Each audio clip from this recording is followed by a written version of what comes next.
what you learn at home, habits and ideology that you pick up when you're a little kid, that just carries forward. If you don't check it, you carry it your entire adulthood. Right. So you end up with a society that's filled with grown children, in a sense. Yep. But they're supposed to act like adults, and there's things that adults are supposed to do. Right.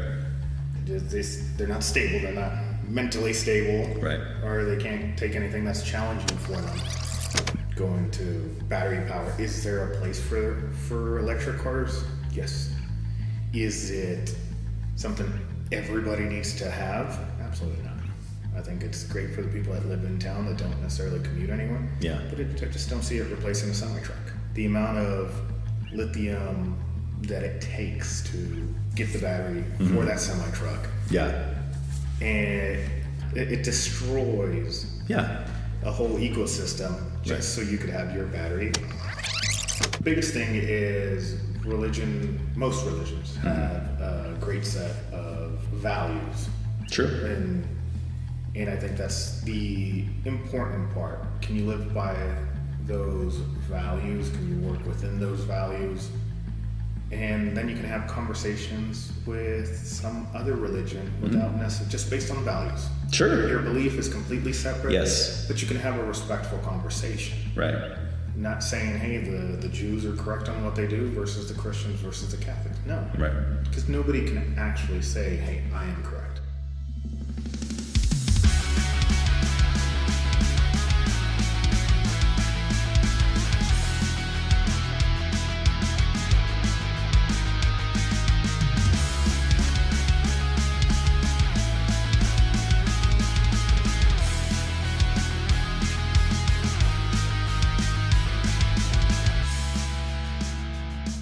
Welcome back to another amazingly awesome episode of the most amazingly awesome podcast.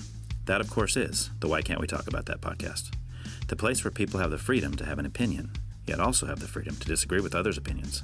Thanks for being here. As always, I want to remind you to please leave a review of the show from wherever you are listening from, whether it be Apple, Spotify, or whatever's. Also, don't forget to send me emails telling me what you think of this episode, or of the show in general.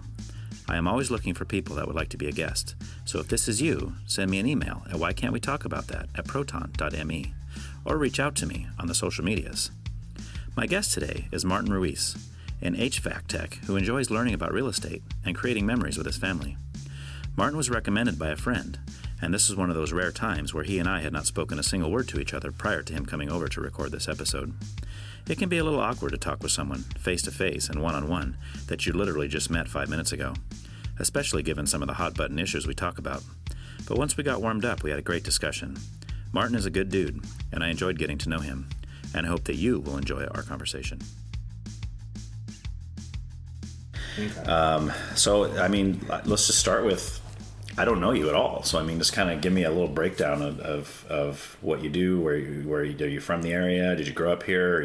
We have a mutual friend, Jimmy, but other than that, I don't really know anything about you. So, well, I did grow up in the area. Okay. My parents, born in Anaheim. Okay. By Disneyland. Nice, man. So, and we ended up moving here when I was 2, 3. So, technically, been here your whole life, then, pretty much. I've been here my whole life. So, okay. Yeah. And what age range are you? How old are you? I just turned 37. 37. Oh, okay. So I got about 10 years on you. Yeah. Okay. Nice. I was curious, especially when we talk about certain topics, like music especially, it tends to be like, okay, well, that makes sense, It has these different cutoffs. Right, exactly. We didn't grow up with the same music. Right, exactly. Although every once in a while I have somebody who's really young and they're like, oh, what's your favorite music? They're like, oh, 60s music. 60s music? Yeah. Really? How old are you? 22? What? And what do you do? What do you do for work? For work, I've been in the trades basically since I was 6 years old or so. Oh, wow. From a family business kind of thing? My dad started off as a handyman, property management. So I was his free labor. Okay, yeah. At 6 years old. Yeah. Wow, man, that's crazy. But I bet you have a great work ethic now because of that. Yeah, I would think. No, I do, and it definitely it took a long time to figure it out and realize that the biggest thing that I learned was the thinking process, how to analyze problems, how to handle them, so on and so forth. Okay. Yeah, getting the skill set of working with tools and all that, it's important, but I think the biggest thing was the thinking process. Right. Like how to approach any technical issues or whatever.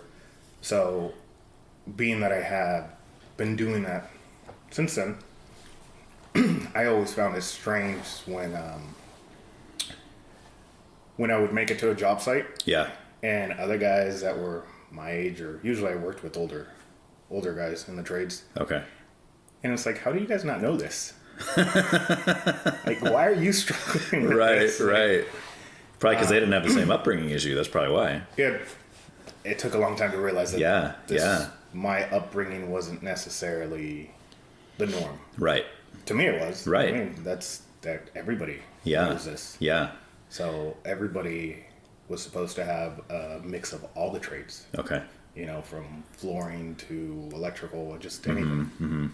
Well, that's not the case. Yeah. So is that specifically what you do? Is kind of like construction stuff, like working on houses and stuff? Yeah. Or? So Okay. right now, I've been doing primarily HVAC for last 10, 12 years.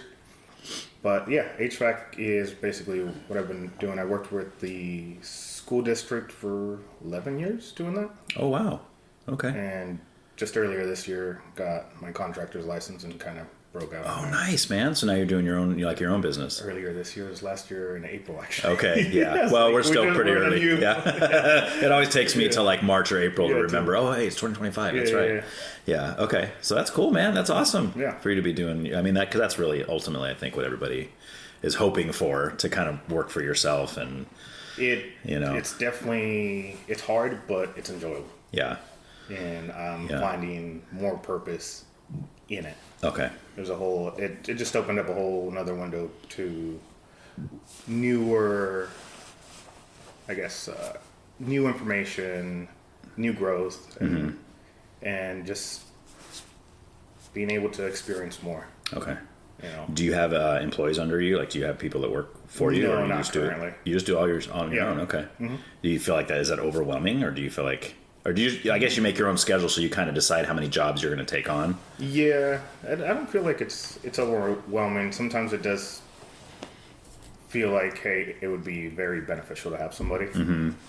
But I'm pretty particular on how I like things done. Right. So I've worked with other people on jobs, and it's like, can you go back and fix this or that? It's like, what's wrong with it? Yeah. It's slightly off. Yeah. Or I'll do it myself to where things are done. Like, you know, the installation is basically done, and I don't like how something looks. I'll go back and tear it out and reinstall it. Okay. Wow. So you're kind of a perfectionist in a sense, or? I try to be, I guess. Okay. Yeah. You try to be. Okay, that's cool. I guess I could, yeah. You want to be able to take pride in your work. You want to be able to look at it and say, I did an awesome job on that. The people are satisfied and happy with what I did. Definitely. Okay. Definitely. And I think for me, it's more of the next guy that shows up. Yeah. They're going to look at it and either say, hey, this guy did a good job, or, you know, somebody gave you a crap job. And it's funny. These houses in this, I don't know if you've ever worked in this neighborhood or not, but these houses are known for being built bad. Like when other contractors come out to do like different kind of work, they usually look in here and they go, oh my gosh, these guys cut so many corners when they were putting these together. And like, there's been different things we've had throughout the years that we've lived here. And it's like, I know nothing about building houses or anything, but I just listen to them say, oh my gosh, like this thing, the structure's this, or, you know, when they're putting in electrical work, they're like, oh my gosh, they really rigged this thing up the wrong way, and this is dangerous. I'm like, well, that's not good. Yeah, no, but as soon as you put the paint and flooring, it looks good. And yeah, exactly. Yeah, you paint over all the mistakes until there's a problem, right? Yeah. Yeah, by the time they're long gone, and it's on the homeowner. Right. So yeah, exactly. Do you have siblings that grew up the same? Like, I was wondering if your siblings have the same work ethic as you do. Well, Yeah, they have the work ethic. Okay. They don't have the, per se, knowledge. Because Okay. my dad found it based on conversations I've had with him. And it's like, hey, how come I had to do it? Okay. Were you the And- oldest, though?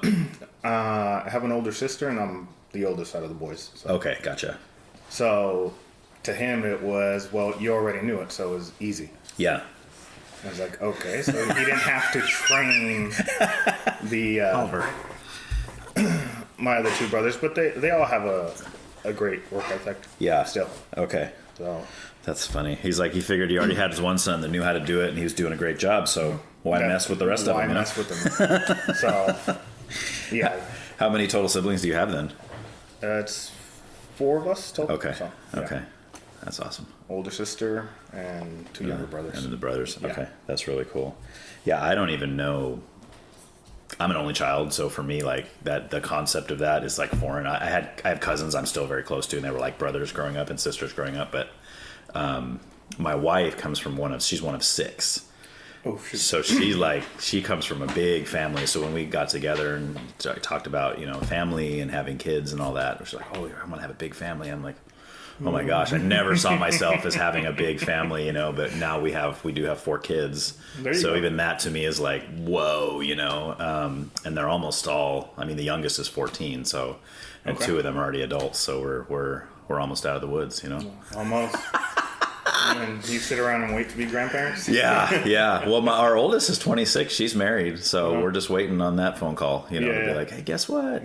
But they're doing it right. They're trying to, be responsible, make sure they're financially secure and everything before they start having kids, which is not what me and my wife did. She was 17 and I was 19 when we got pregnant with the first one. So it's like, oh, that wasn't planned, but okay. All right, here we go. Are you married with kids or anything, or do you? I have not married, but Not I married, have okay. a 15-year-old and a 4-year-old Okay. daughter. Oh, that's a big gap. Or 5-year-old, actually. Okay. Yeah. Wow, 15 and 5, huh? Yeah. Both girls, you said? No. The oldest is a boy. Okay. Very cool, man. Yeah. That's awesome. So, Yeah, that's really cool. yeah, it's definitely, so, obviously, my boy, I was 21? Yeah. So you started young too then? Yeah. Okay. Yeah. Yeah. So, Was that kind of a surprise too, for like it was for me? yeah.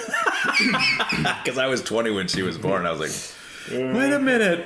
It definitely changes things. You're going right into, hey, I could finally go do Yes. certain things, and it's like, Now you got a kid. how Yeah. does this fit into the whole dynamic of what I was supposed to be able to do? Right. So, Oh man, that's so awesome. yeah. It's an adventure, as I'm sure you know. But like I said, yeah, coming from not having any siblings myself to having 4 kids, and then like I said, my wife has 5 siblings. So then we got all these aunts and uncles on her side, and then they're all having kids, and then it's just this massive amount of people. oh, yeah. It's crazy. I'm like, wow, these Yeah. people, now family get-togethers the family photo is like this humongous picture of there's 50 people in there, and they're all related to us somehow. It's like, wow, that's craziness. We had, so last year we celebrated my grandma's 94th birthday. Mm-hmm. And That's an accomplishment. there were some of the first generation of grandkids missing, but there was, I think we counted 36 Okay. just in the first generation of the grandkids. Yeah, that's a And- lot, man. Then you had all their kids and then their kids. Wow. So you probably can't even fit a family photo. You got to get you got to do panoramic, Yeah. around a whole room. Yeah, I mean, it's going to be difficult to have them all in one place, but yeah, so I believe it was 3rd generation of grandkids that she got to Yeah, yeah.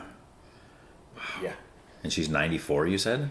She turned 94. She Okay. just recently passed, actually. Oh, bummer. Was she 94 when she passed, or did she yeah, make it? she just passed earlier this month. Oh, so, wow. Well, that's pretty long, not that long ago. Yeah. That's quite an accomplishment to make it. I don't know if I'll make it that long. I never really think about it, but Yeah. I don't know if I want to make it that long. To be honest with you, I'm like, I don't know. But I've seen people that are older like that, and they Yeah. feel great. They're still mentally all there. They're doing great. So it's Yeah. like, well, maybe. I don't know. I mean, she was doing good for a long time. And just, the last couple years, Okay. things slowed down. Yeah. Yeah. Okay. So, but prior to that, she was still walking around. You'd show up to her house, and her main thing was, "Hey, let me get you something to eat. Let me do Nice. this." And it's like, "I got it." Nope, I got it. And That's so awesome. She'd try to get over there, do it at obviously her speed and Right. whatnot, and you just had to be patient. Yeah. It's almost like that's something we've lost in the younger generations, is that idea of servanthood, and Yeah. to be 94 and be like, well, what can I do for you? Yeah. You know, the 20 somethings now are like, what can you do for me? Of course. You know, it's just always like that. It's like, you know, every once in a while you come across people that aren't, and I think, man, your parents did something right. Yeah. You know, but I know even with my kids, they all have kind of that entitlement kind of thing. It's just like, it's like in the air or something. It just seeps into them. You know, we don't teach that to them, but it's just there. You know. Well, I think that a lot of that comes from whatever the society's norms, and that was the norm for my grandma growing up. You Yeah. show up to somebody's house, they would Yeah. serve you, and Right. so on and so forth. And I think now with the amount of exposure that we have to information, cultures, different ways, and Yeah. influence, in a sense, from social media and whatnot, Right. it creates that. Well, if Joe Blow, you know, in Europe can do whatever he wants at 16, then I should be able to do it too. Yeah. Yeah. You know, they don't Right. have to clean their room. They don't have to do this. Why should I? So, Right. Right. And I'd say tell my kids, well, then move to Europe, because yeah. And then you would be a bad parent, and CPS would be here, and so on and so forth, right? So, yeah, which is also new. yeah. That's also Yeah, something yeah. that never existed. They dictate the guidelines of Yeah. how you can parent. Right. Yeah, you can't even talk sternly to your child anymore without CPS being like, hey, what are you doing? Yeah, yeah. That's not okay. What do you mean Yeah. that's not okay? I'm like, have you seen these kids running around? They're not doing well. It might be because of the parenting. From their office, it looks good. Right. Yeah, exactly. On paper, it Yeah. looks great, you know. Oh, my gosh. So, All right, man. Well, let's jump into some musical discussion. Are you a either musical yourself, or are you at least an enjoyer of music, or I just enjoy. you just enjoy? Okay. I just enjoy music. Okay. Do you have like a, I usually like to go back like early as you can remember, like the first time you remember appreciating something beyond like just something in the background. I mean, obviously maybe you dance something in the background, but like, do you remember the first time you were like, oh man, I want to hear that a second time. That was awesome. I had to really think about it. Okay. Because it's always just been, okay, cool, it's music. Yeah. You know? Yeah. But I think it was maybe 4th, 5th grade or something that somebody introduced me to Tupac. And I was like, nice. Okay, cool. Okay. I ended up trading some of my model cars or whatever for a couple CDs, and that was it. Okay. So That was a good trade, man. It was a good trade. Model cars for that. Yeah, that's good stuff. So, I basically played that same CD over and over because we didn't grow up with that type of music in the house. It was Okay. all just Yeah. Spanish, Mexican music. Oh, okay. That's okay. it. Are you fluent, by the way? Do you speak fluent Spanish? Yes. Okay, cool. Yeah. Very cool. So it was something different, and even then, it was limited to when I could freely listen to it because all my parents understood from it was, oh, it's cussing. Those are the English words that they did get. Yeah, it's cussing. It's not good. It's this. We don't want Okay. you listening to. So they were not a fan of Tupac. Back They were in the not day. a fan of Tupac. Okay. They were not a fan All of any real rap music. I think Okay. really the only English music that I recall being allowed to listen in the car or anything like that was the oldies station stuff. Okay. That was Yeah. that was it. All the music that the rappers were sampling stuff from, Yeah, right? that's it. Yeah, yeah. Oh man! So do you remember like specific? I know I ask hard questions, but do you remember specifically what song it was that you first heard from Tupac that kind of hooked you, or even Changes, okay, and then So that was after he was dead, then. yeah. Okay, I believe it was Hellraiser. That one I don't Okay. remember if that's the actual name of the song yeah, or not. yeah, But yeah, and then from there, that was the introduction to rap music and everything else. Because even, MTV wasn't necessarily a big thing that my parents were open to. Right. Just, yeah, you can watch that. Yeah. Okay. So. Man. So would you say that like hip hop rap is kind of your favorite genre as of today still, or? It's expanded now, but definitely it had a stronghold for decades to where, and it wasn't all rap, but basically the early 90s. Yeah. The good stuff. The good stuff. The golden era of rap. And yeah. Which you must have been pretty young, early 90s. What were you? 7 or 8 years old? I mean, because if I'm 10 years older than you. Yeah, I was born in 88. So yeah, you're still pretty young. So it's funny because that's kind of when I came into all that, but it was earlier. So it was like NWA, Eazy-E, Too Short. That was kind of the stuff, and that was my first. I shouldn't say my first exposure to music because I had other stuff too, but that was my first exposure. Real exposure was kind of hip hop. I mean, at least it was the first time I was like, "Oh, this is great." Yeah, and that's something like Jimmy and I connected on early on because we were both into that, and it wasn't until later that I kind of expanded my horizons and got into more kind of rock and that kind of stuff eventually. But Tupac is one of the ones that I remember first hearing him like on Digital Underground when he came out with those guys, and then he had his first solo Tupacalypse Now, I think was the first album. I think Brenda's Got a Baby was the first song I ever heard, and I was like, whoa, this is like, and in my opinion, he just got better and better. Like I felt like every album he put out was better than, I mean, with the exception of maybe some of the ones he released after he died, but from the first one up until the All Eyes on Me double album, I feel like when he was alive, that was probably the best. In my opinion, that was probably the best album. The one on Death Row. He definitely had great albums, and a lot of touchy subjects were introduced or were part of the songs. Yeah, so. And he was a very intelligent. I know he talked thug life and all that stuff, but he was also very intelligent. He wasn't just like a lot of the other rappers were just like, money, women, drugs, gangs, and all that kind of stuff. He actually had some really smart things to say, Yeah, I think that money, drug part of it, well, that's what the culture of the rap scene at that time required.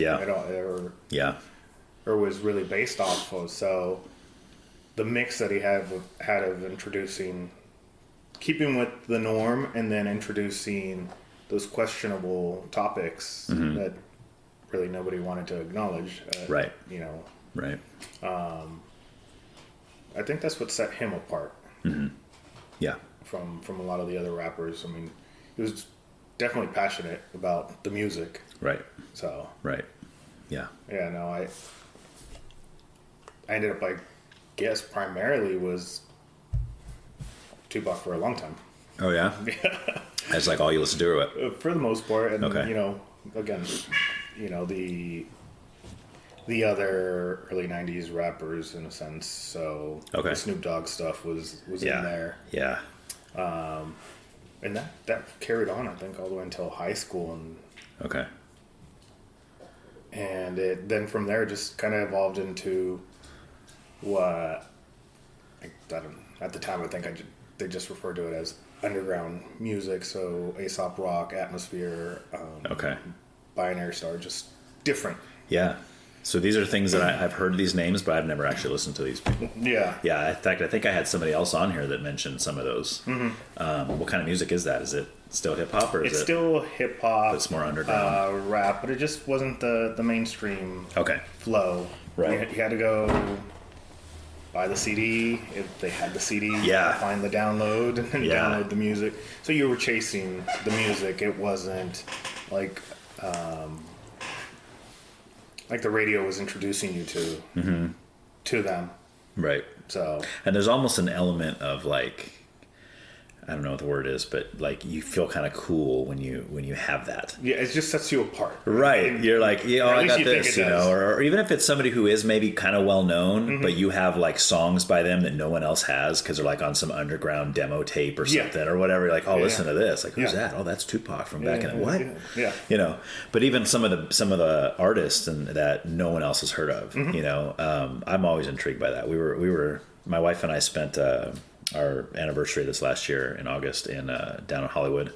Just the two of us. We did a bunch of fun stuff down there, but we were walking down the whatever the road is with all the stars, you know, which is my first time I've ever done that. Always wanted to do that my whole life. I've lived here my whole life, never done that. Been in that area so many times, never actually done that. So that was one of the reasons why we went down there. And the hotel we stayed at, literally, you walk out the door and there's a star right there. Like you're literally on the strip. So cool. But anyway, one of the times we were walking back, there were these two guys out there that were kind of handing out their music. Yeah, they had their little CDs and like, hey man, you know, and of course they wanted some money for it. They're trying to make some money. And he's like, oh yeah. He goes, I'm from Compton. And I'm like, why are all the rappers from Compton? Like, Compton isn't that big, you know? It produces. It must be. Something in the water over there or something. Just makes rappers, you know? But I thought that was kind of cool. Yeah, so, yeah. Hey, you're from Compton. This is the first thing you're going to try. You're going to try to be a rapper before anything else. Right, exactly.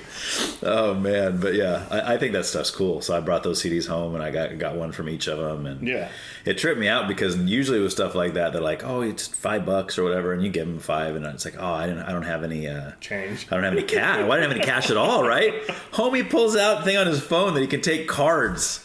I was like, this is a guy on Hollywood that's just like peddling his demo, you know, and he's got a card reader. But that's part of the hustle there.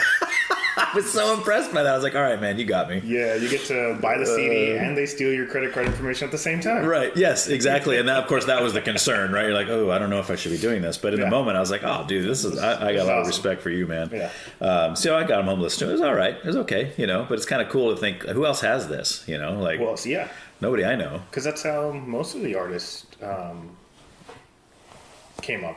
Yes. And so I'll talk to my son about it, and it's like this is where you lose music. So you have the small artists that put out a lot of music. Right. Nobody knows about it. You know. Yeah. Good music. Sometimes it's great music, right? You're not gonna find it on any of the streaming platforms. It just doesn't exist. Yeah. So, and I showed him one artist. I think it was Windshield. Windshield? Like on your car? Oh, wind chill. Yeah. Like wind chill factor. Okay. And it's like, this guy just didn't make it big, or at least not that I can recall. We look into it. He has like 6 albums. Oh, wow. A bunch of different songs. You know, okay. Good music. But it's like a lot of that music is lost unless you have the CD. Yeah. That's it. Yeah. Like it's gone. Wow. And one of the biggest things that I find with music now is they get to edit anything out. So the introduction to the current generation of the music is not necessarily the original version. It's whatever they've put out. So you don't get to hear the original unless you go find the CD. Right. You just base it off of, well, Pandora played it. Right. So I understand, are you saying that like they have the original, like they recorded an original, and then by the time a service gets a hold of it, they've done a new version of it, like maybe it's more like radio friendly or more like appealing to the masses? I mean, there's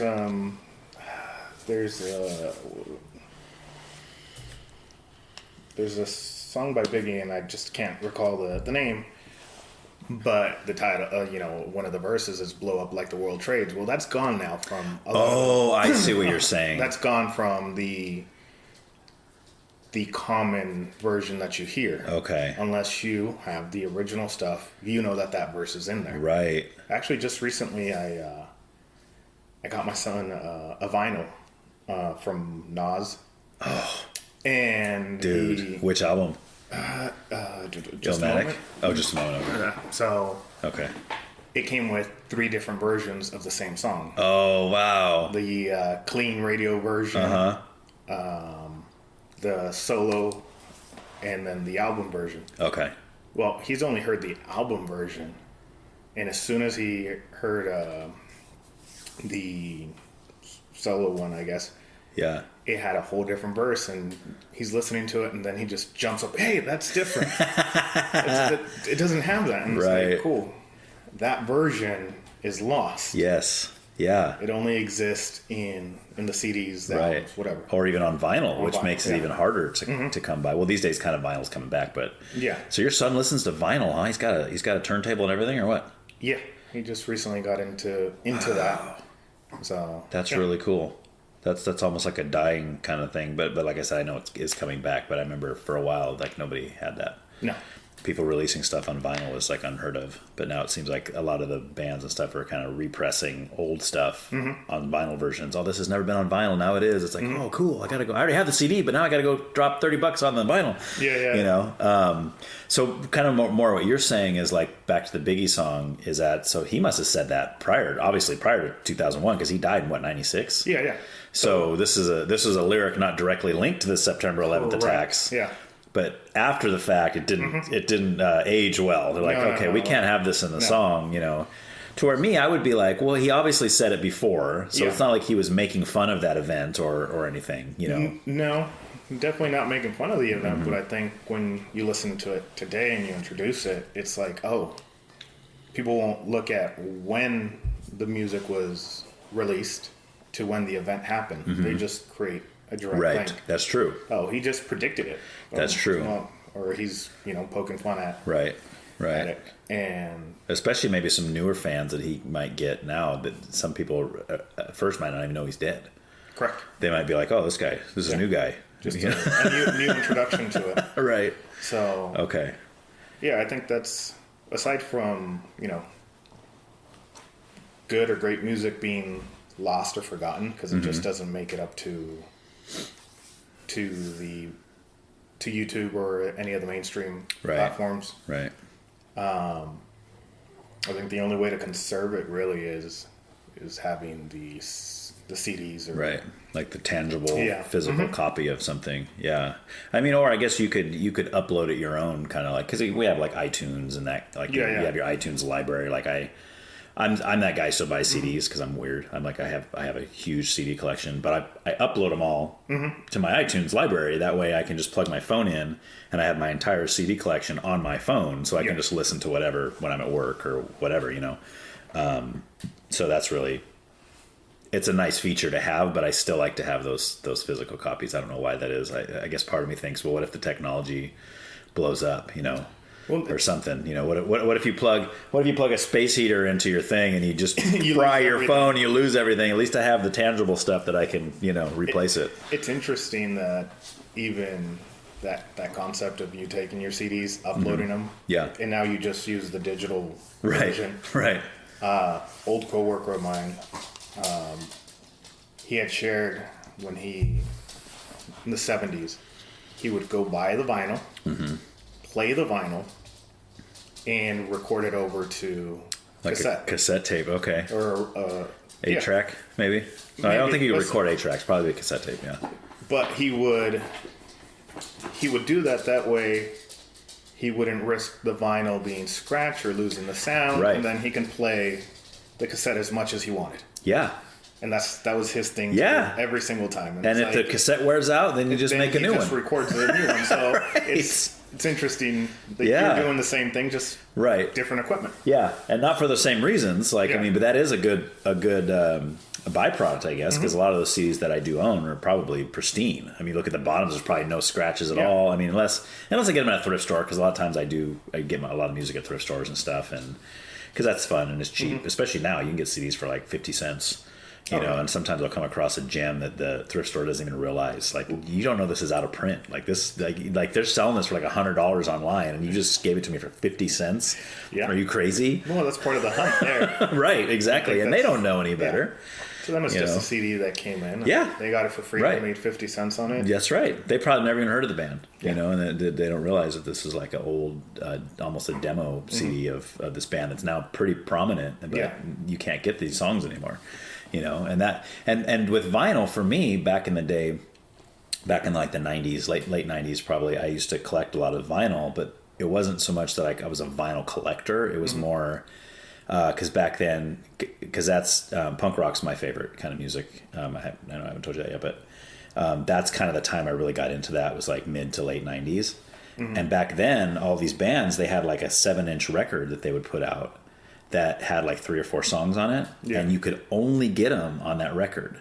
Really? They were songs that they didn't include on the CD release, or they didn't. And this is before like digital, like you couldn't go on iTunes and just buy the MP3 or whatever. Mm-hmm. So that was the only way I could hear these songs. So I would find myself getting all this stuff because I wanted to have, it was like a favorite band of mine. It's like, I want all their music. I want these 4 songs to be out there somewhere. And I don't have them. I don't get to hear them. Like what? You know? And of course now a lot of that's obsolete, because a lot of those songs you can easily just go, you know, buy 99 cents on iTunes or whatever other MP3 site you have and get those songs, and they're right there, and they're better quality than the vinyl. They sound good, you know, but I know that back then there was a monetary value too, because there was a couple 7-inch records that I bought for like $4 and ended up selling for like $50. So it's like, you know, but if I still had it now, I don't think it would be worth that, because again, you can just get the songs online now. Yeah. So I'm glad I sold it when I did, in a sense. But part of me is like, oh, I kind of still wish I had it, but you know, yeah. So it's kind of cool to see that kind of coming back. But so I am a little fascinated that your rap taste starts with the '90s stuff, because you being, you know, younger than me, I would think that you would be more into like the 2000s kind of rap, but. No, that was my... You know it's good when you hear it. And that was my first introduction and into it. And again, you know, nothing but Spanish music was played at home for the most part. Okay. So what other rappers from that era? I know you mentioned Snoop. You know, kind of the G-Funk stuff. Yeah, there's basically all the G-Funk stuff was good. But Nas was another big one. Yeah. That I just kind of fell in love with the music, and it's like, okay. Cool. And at the time, I didn't even know there was this, like, oh, he's from the East Coast. Yeah, I didn't. To me, it was just music. Yes. So I only knew that because I don't really like East Coast rap very much, but Nas is one of the ones that from day one I was like, this guy has got it. This is awesome. Yeah. Like then when that Illmatic album came out, I was like, wow, I just could not stop listening to that thing. It was just on repeat constantly. That was the album he outdid himself, and just I don't think it took a while before he could produce something of equal value there. So, no, like for me it's always just been music. Just up until recently it's been actually paying attention to the artist and the song and getting to know more about them. Okay. But it was always just music. Okay, give me the name of the song. I didn't really... I didn't put too much effort into remembering the artist or anything. It's just, that's the song I like. Boom. So it's very simple. Yeah. For me. Okay. And now since you started doing that, do you find that you appreciate it more, or... I can't say I appreciate it more, but it does feel good to be able to name the song and artist. Right. Then you don't sound like a dummy. You know, like, oh, I love the song. Who's that? I don't know. I don't know, but I've been listening to it for years. Yeah. So no. Okay. I mean, and then from there it just grew to the underground stuff. In high school, and I kind of stayed there for a good while. Okay. Wasn't until mid-20s or later that I kind of got tired of English music, and it's like, okay, I went back and started listening to the stuff that was always played when we grew up. Oh, really? And, back to your roots. Yeah, and I started listening to the corridos and the different, what I refer to as cleaning music, because my mom would just play music on the weekends, and that was her cleaning music. Right. That's what she was doing. Yeah. I love that music. I do. It's funny because I don't speak any Spanish at all. I have no idea what they're saying. I mean, I pick up words. Of course, I've lived here my whole life, but like I don't really know what they're saying. Mm-hmm. But I worked at a place for 3 years where it was like 80% of the workers there were Hispanic, like in like Spanish first language Hispanics. So it was like when we would be doing work days, that's what they would be playing. They would be playing all this like Spanish music, different styles and stuff. That's where I first got turned on to what's that band everybody knows? Maná. Yeah. So I got into that, really loved that stuff. But then they were even playing like Vicente Fernandez and like some of that. And there's a whole bunch of others that I can't remember the names of at this point. But I like whenever I'm like in another town and you're trying to flip through the radio station, you can always Spanish. There's always like all these stations come up with Spanish music. Yeah. I'll leave it on there. No, that's awesome. I'll be like, this is great. And sometimes my wife and kids like, what? Why are we listening to this? This is fantastic. Yeah. And I'm like, I don't know if it's just because I had so much exposure to it and it's just nostalgic for me. Because, they're like, you don't even know what they're saying. It's like, I don't even care what they're saying. I just like the sound of it, Yeah. Yeah, that's how I feel about my son. He started listening to some Japanese artists and everything. And it's like, do you even know what they're saying? Nope, but I like how it sounds. Yeah, like the J-pop and the K-pop and all that. Yeah, exactly. It's like, okay, cool. Yeah. Well, and it's almost better in a sense with some of the lyrical content that's out there right now. It's like, I'd rather have my kids listening to a language they don't understand than English that's filthy. You know what I mean? So it's like, because like the Japanese could be filthy, but they don't know that. It's not profanity to them or to me or anybody, Yeah, you can't take offense to what you don't understand. Right, yeah. My wife is actually, she's part Japanese. Her grandmother on her mom's side was full Japanese, and my wife's mom, my mother-in-law, is very much into a lot of that J-pop, K-pop stuff, and it's just I can't listen to it. I've tried, and they're like, oh, listen, what is that BTS or B.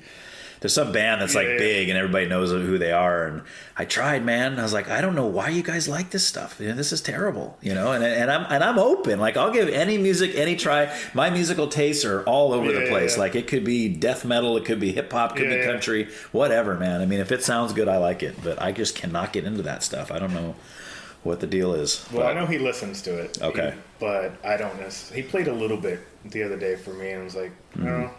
Okay, cool. Like, just you're like, can we go back to Tupac? Yeah, if that's what you're into, and that's it. Yeah, but it's once and since you mentioned death metal, there was I've always listened to. I'm open to, I guess, different music. Okay. One of the places I worked at, the guys liked Iron Maiden in genre. Yeah. So if I didn't make it to put on whatever music I wanted first every day in the morning to start, that's what we were listening to the rest of the day. Did it start to grow on you though? Did you start to like it? It did. Okay. It was like, oh, okay, cool. You find some enjoyment in it. Right. I couldn't tell you songs or anything like that, but it was like, all right, the song would play, and it's like, oh, this is kind of cool. Yeah. Yeah. The Mars Volta was another one that. Okay. That they would throw on there, and it kind of just grew, and it's like, all right. Right. Yeah, my brother-in-law is really into that band, and I haven't really dug into them a whole lot, but I have a huge list of stuff I need to get into. Like, because as long as I've been doing the show, I get all these different recommendations of like, and I have this big list of like all these songs and artists, and like, I still haven't heard that. I look at it and go, man, I still got to listen to that, and I just someday I'll get around to it someday. Maybe when I stop doing the show. And I'll just be like, it's going to be about, hey, these are all the recommendations. Right, exactly. Yeah, I'll start a new show where it's like, all right, I'm going to listen through these songs and tell you what I think about it, Yeah. Yeah, that's really cool, man. But yeah, I mean, a lot of that, like for me, the step it took to get from rap, because I wasn't just into rap. I hated everything else when I was younger. It was like, if it wasn't rap, it sucked. Get your guitars and your drums out of my face.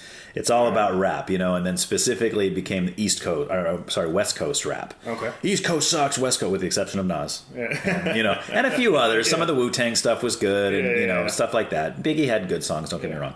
But ultimately, all of my favorite rappers were from the West Coast. All of them. They were either from LA or the Bay Area. Like, I was really into the Bay Area rappers like Too Short, Ant Banks, those kind of guys. Spice One, some of that old stuff. I don't know if you ever heard any of that, but... Well...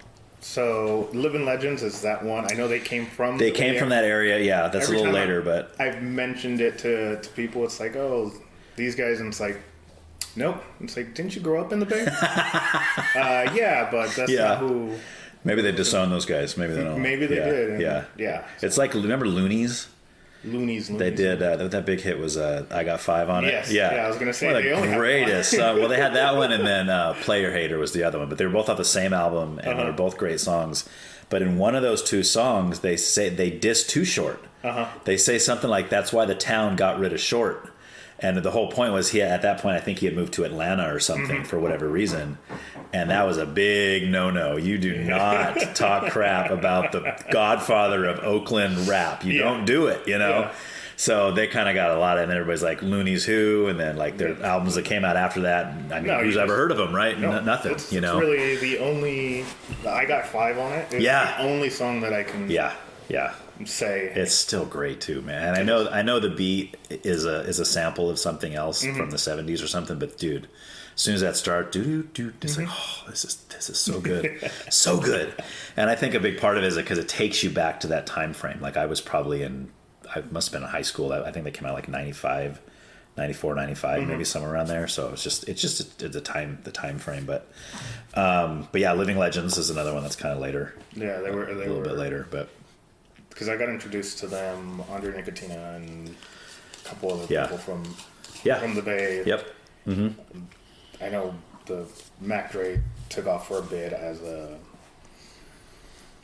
mainstream thing. So yeah. Oh, but that's what I was saying. What I was saying, I was trying to get to why I got away from that. It wasn't until the late 80s, early 90s when grunge came out with the Pearl Jam and the Alice in Chains and that Soundgarden, that kind of Nirvana was a big one.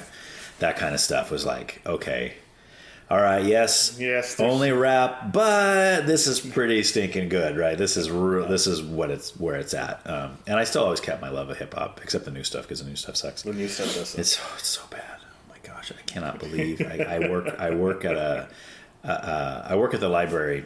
That's my full-time job, but I also deliver pizzas twice a week just for some extra money.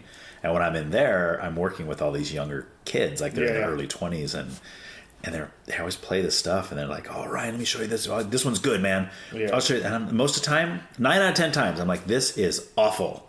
This is absolutely awful. This is not rap. This is terrible. Like, how can you like this?" But then I feel like an old man, and I feel like my parents listening to my music going, "Ryan, this is terrible. How are you listening to this?" Yeah. But do you and your son have kind of the same? Well, that's what he was raised on since he was little. We were just, it was just early 90s hip hop. I was kind of again stuck it like you and in this is music. And there would be introductions of newer stuff here and there.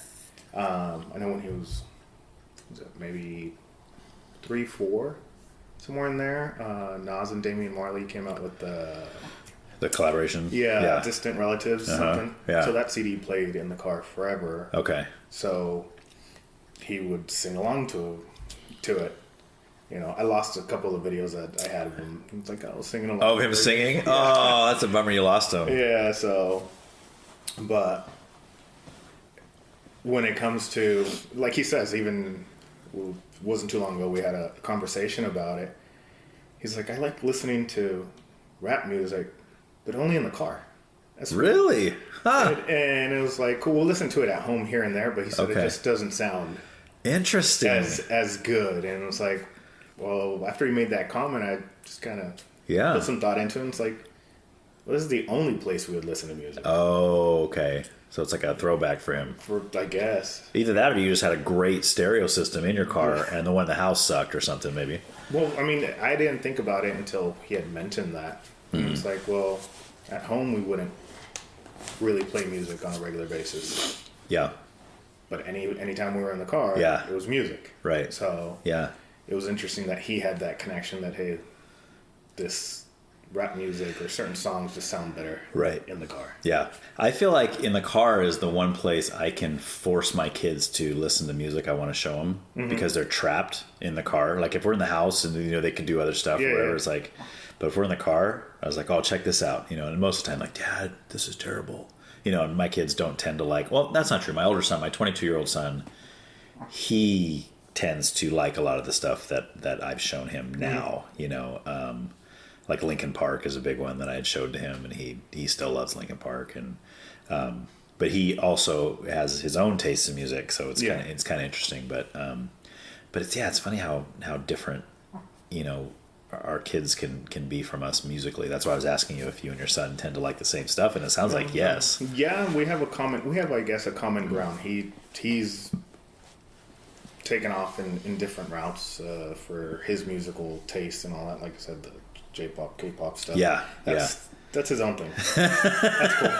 Like I respect it. Cool. Yeah. And he's shown me other artists, and I'm just like, okay. Okay. Is he primarily hip hop too, though? Yeah, for the most part, but I don't know. He has other genres that I'm just not familiar with. Okay.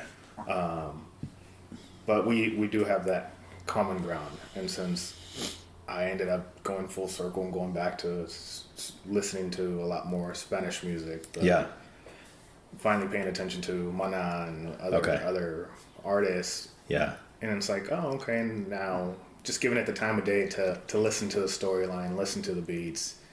Before it'd come on, it's like, oh, this again. Yeah. And you just shut it up. Right. So. Okay. Yeah. That's cool, man. So expanding from the hip hop, can you list, is there other genres that you like? Is there any like rock bands you like, or any like country artists you like, or you know? Not rock bands that come to mind. I mean, there might be songs in there, but it's nothing that I ever follow. Like as far as going back to the Mexican music, the corridos and whatnot, the Tigres del Norte were one of the. I mean, they've been around forever. Yeah, I've seen they wear the full garb, right, with the hats. They've been around forever. Their CDs come through the library sometimes, so I see them. I'm like, okay, cool. And getting to listen to that, getting to listen to opening the doors to, you know, some of the music that my parents grew up with. Mm-hmm. The artists, Gerardo Reyes. Like I said, I'm horrible with artists. I recognize the music when I'm playing, and it's like, oh yes, this is this. But so you wouldn't be good at that name that tune game show. You'd be like, this is terrible. If your life depended on it, call me. Name this artist. Nope. Yeah. I can refer you to other people, but you know. Right. Yeah. Or you might even be able to sing parts of the song lyrically, but not know who it is. I wouldn't know who it is. That's what I love about Shazam. You ever use Shazam on your phone? No. It's like that little app where you can if there's a song playing in a store or something, like, who is this? And it'll listen to it and tell you. I love that because otherwise I'm always like, I'll never know, right? Back in the old days, I'll never know. Actually, that's what started. I'd heard a song in Spanish radio. Mm-hmm. This was not too long ago, though, maybe 4 years ago or so. Mm-hmm. Heard the song, and it's like it was a storyline of some Colombian cartel, but it was talking about a specific person. And that's what the song was about? Yeah. Okay. And I heard it about 3 times, and Siri didn't listen on, hey, give me the name of this song. Right. So I went on my own little venture down the newer, I guess you could say, corridos, the modern ones, I guess, or ones that were written in recent time, trying to find this song. And in the process, I started listening to a whole bunch of different artists, different music. Okay. And it's nice. like, it just indirectly opened the door to that, and I was like, oh, well, I guess this music's not that bad. I never found the song. Okay. But you found a bunch of other stuff instead. I found a bunch of other stuff. Yeah. See, that I love that. That's so awesome that when that happens. Because, like, how many bands do I love today that I would have never heard if it wasn't for that? Yeah. You know, the kind of indirect looking for something else and finding, Yeah. Like, I might even be looking up a band that I heard one song from and I want to get some more music from them, and in the process of looking them up, it's like, oh, if you like this band, maybe you'll like this band. And it's like, oh, I never heard of that band, and I'll pop that in, and then I end up liking that one better than the first one that I was looking into. It's like, oh man, that becomes one of my favorite bands. Great, you know? Yeah. It's so awesome. You just end up, things just grow on you after that. Oh yeah. Yeah. And I think it's just giving it the opportunity more than anything. You're going in with an open mind, and cool, something comes out of it. Right. Yeah. Versus, like you said, just being stuck on, this is what I like. Right, exactly. There's nothing else. Yes, yeah, and So- and when I talk about my expanding horizon, like even after all that, when I would say, oh, I like pretty much everything, it still used to follow with, I like everything but country. It always followed with but country, and then it wasn't until probably the last 10 or 15 years that that's changed too, because there's plenty of country music that I do actually like. Well, that was me for the longest time. And then a couple of friends and myself went to a Formula One event in Texas. Oh, wow. So Okay. every one of us came up with some shenanigan that we had to do on that 24-hour trip. Oh, boy. So one of the things was, no shaving from the day that it was set. We couldn't shave till the day of the event, and the event was 3 months out at least. Oh, something like wow. that. So You guys are probably looking like homeless people Yeah. by that point. I was like, okay, cool, that was one. And I did no eating nothing but cheeseburgers from McDonald's. Eating nothing but Yeah. cheeseburgers from McDonald's. Yeah, on the actual trip. Oh, those 24 wow. So breakfast, lunch, and dinner, cheeseburgers from McDonald's. Yep. You couldn't even like branch Nope, out to nope, other nope. fast food places. Nope. It was, and couldn't tell you why, but I'm like, okay, this is what we're gonna do. And once we get, I think I set the limit once we get past 10 or 15, I forget what the limit was. Then we can go ahead and eat anything else Okay. Within the day or within the whole trip? within the day. Okay. Or, Okay. And one of the friend decided, hey, we're gonna listen to nothing but country music. Oh, no. So again, we were forced into listening to it, and that was it. And he ensured that we didn't turn it off. Didn't do anything. Didn't turn down the volume. He pulls the knob off so you can't do it. So it had to be something that we did. And So your friend that suggested this, was he a country fan? Nope. No, okay. No, this was just how can we torture each other Gotcha. just that little bit. Gotcha. But torturing himself at the same time if he doesn't like it, right? I don't know why he came up with that. Okay. Maybe he's a masochist or something. I'm not sure. Oh. But yeah, that was after that. Country was, I could tolerate it and I could listen to it, and it just created again the opportunity for it. Yeah, for sure. So That's too funny. Yeah, there was a time in my life where I would have said, oh, I'm not going then. I'm not going on that trip. If you're going to make me listen to country nonstop, nope, I'm not going. Cheeseburgers I can do, but country, not going to happen. the cheeseburgers, we started hard. And it was like, okay, here's 5 for you, 5 for me. Boom. And Are you talking about the little one? Like the little, yeah. back in the day used to be 59 cents, but now they're like $5. Yeah. Yeah. But inflation doesn't exist. Yeah, exactly. Yeah. We'll get into that. So, I mean, on that particular trip, at one point in time, I think we were going through New Mexico, stopped by, and it's like, oh yeah, we need 20 cheeseburgers, and they just like, oh, okay, starts making them. Friend of mine started trying to eat them in different ways just to get over the taste and texture, and it's like, well, I'll eat all the meat first, then I'll eat all the bread, then I'll eat... Yeah. It was horrible. I bet. Needless to say, it took I know I've gone back to McDonald's, but it took years before I even decided to touch anything from there. Well, it's funny. Of all the fast food burgers, I think, for me anyway, McDonald's falls pretty low down on the totem pole. Well, maybe that's But, I mean, if I had to eat it every day, I would probably eventually, which is funny because that's one of those things I think to myself is good. Like when I talk about things that I love, I always talk about 3 things food-wise. You got pizza, cheeseburgers, and ice cream. Yep. And those are the 3 things that I think to myself, like, I could eat that every day, all day, and never get sick of it. But of course, I've never tried that. Try it. So, yeah, just do like, what did you say? It was 3 weeks? How long was it that you guys? No, this was just in 24 hours, the goal was to eat, I think it was... Oh, 15. It was just for 24 hours to eat as many cheeseburgers as you could. I forget what the number was, but it was up there. Okay. Like, it just... Oh, it wasn't even... Yeah. It wasn't a good idea. No. I can't imagine some of the stomach problems you might have had out of that too. Yeah, we tried.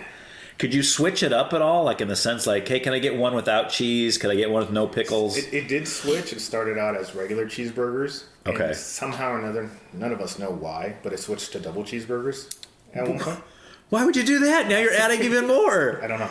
It just switched. Wow. It switched, and yeah, it did make it worse, but we didn't realize that until after the fact. Well, because now you're working double hard for the same quota. Because you're like, if I'm eating, you got to get to whatever the number was, 15. Yeah. Now you're eating a double that if you would have ate 2 singles, you would have got 2 points for that. Now you're only getting 1 point. Well, yeah. Wow. I don't understand the logic. Now, was this just a group of friends of yours? Yeah. Okay. That was it. That's fun. Yeah. That's fun. I bet you guys, are you still close with these guys? Yeah. Yeah, you guys probably talk about that all the time still. But, you remember when we did this? Here and there. Yeah, it's the most, the biggest takeaway from that particular trip is the rental car didn't make it back. Like it broke down? Or did you, It got totaled. Ooh, you guys got in a wreck? You guys and the driver were two different things. That's true. Yeah. So the driver got in a wreck, you happened to be there. Yeah. You were an innocent bystander. That's it. Okay. That's it. Gotcha. Well, that's no good. It left California, made it back to California, just not back to Santa Maria. Okay. All right. You were almost there. Almost. Where did that happen? In Indio. Okay. Or real close there. Okay. We were coming back into, so it'd be a little north of Blythe. I think we had just passed that on the 10. You're coming from Texas, so you're coming west. Okay. And it's like, okay, well, let's stop at my grandma's house. She lived in that general area. Okay. There's this back road that goes through the mountains to cut into where she lived. Mm-hmm. So my friend, whatever, he's going and taking the corners, however he's taking them, I'm thinking. So he ended up getting confused on whether it was a left-hand turn, and he thought it was going to be a right-hand turn. Ooh, that's a bad error to make. Yeah, so he's speeding into the turn, and I'm in the passenger seat. It's like, he's not going to make this turn from where he's at. Did you think it that calmly? Oh yeah, he's not going to make this. He's not going. I mean, we got nothing but like, sand and whatnot around us, so it's like no big deal. And sure enough, the turn comes. He realizes that it's a left-hand turn, not a right-hand turn.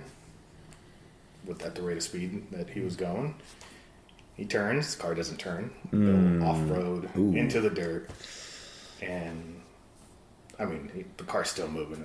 Up ahead, I see a boulder, and it's like, we're going to stop at the boulder. No, yeah, you probably are going to stop at the boulder, but probably not the way you wanted to. The boulder. We hit the boulder. The car went over. Oh my gosh!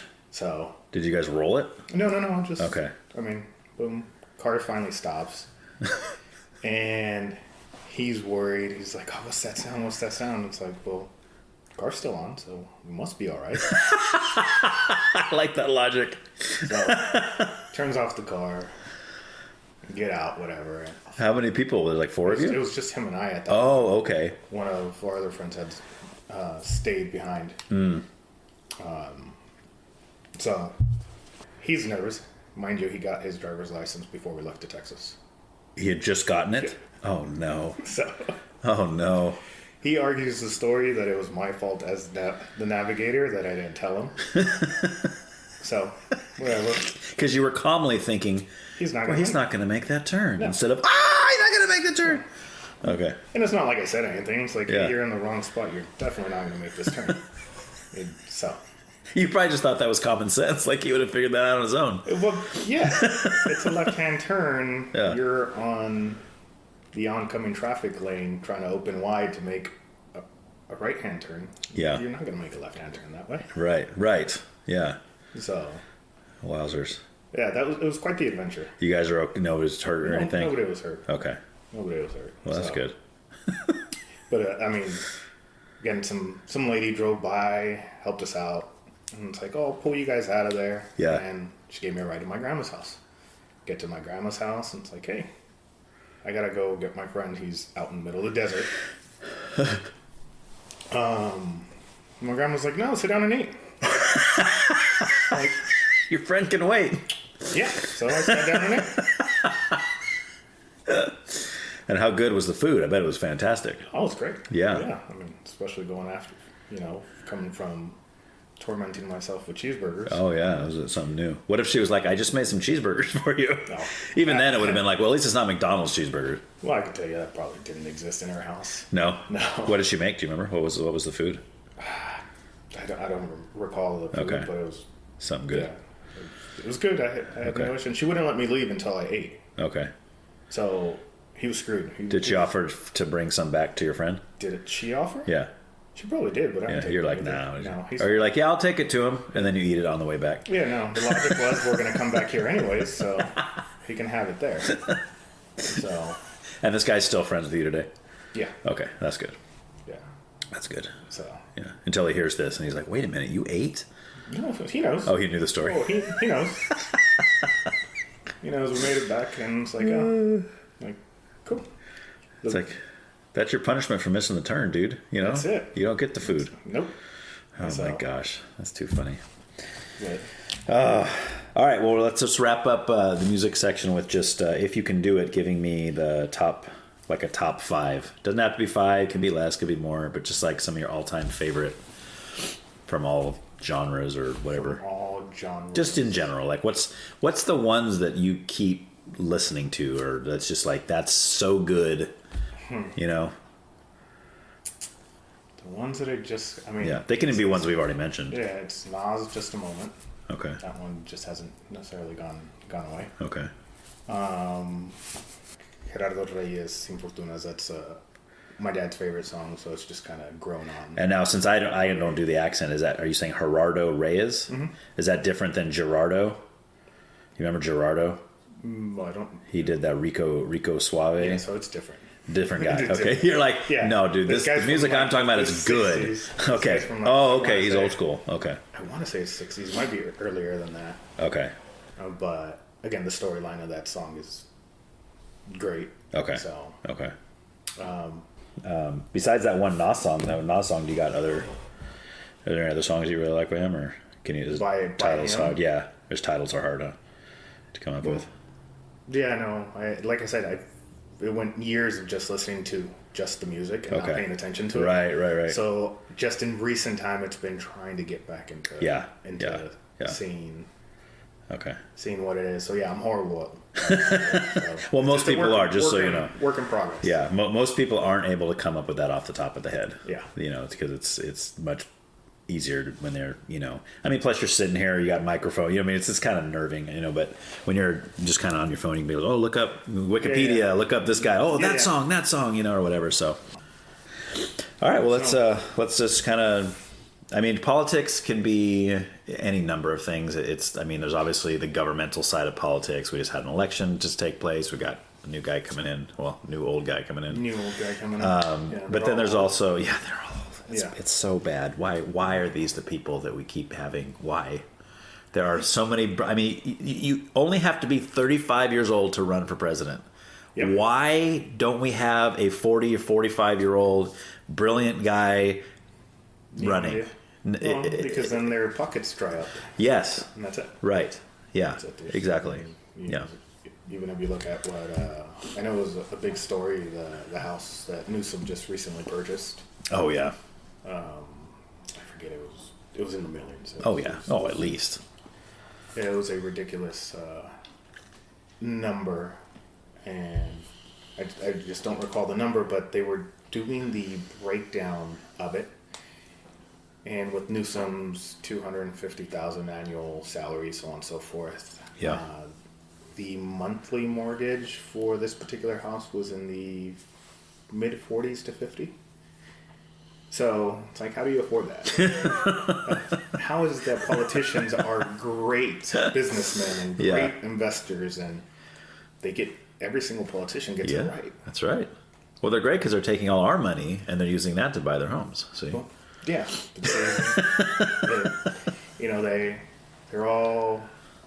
they all magically make it from entry level positions to multi-millionaires, Right. and it seems like nobody misses. Every single politician that makes it Yeah. into it, they become a millionaire. And then they stay there. And It they stay seems there. like, yeah. Yeah, I mean, Yeah. we some they're in their mid 70s, 80s, and Oh, they're yeah. still politicians. It's just the career politician aspect, and Like Biden.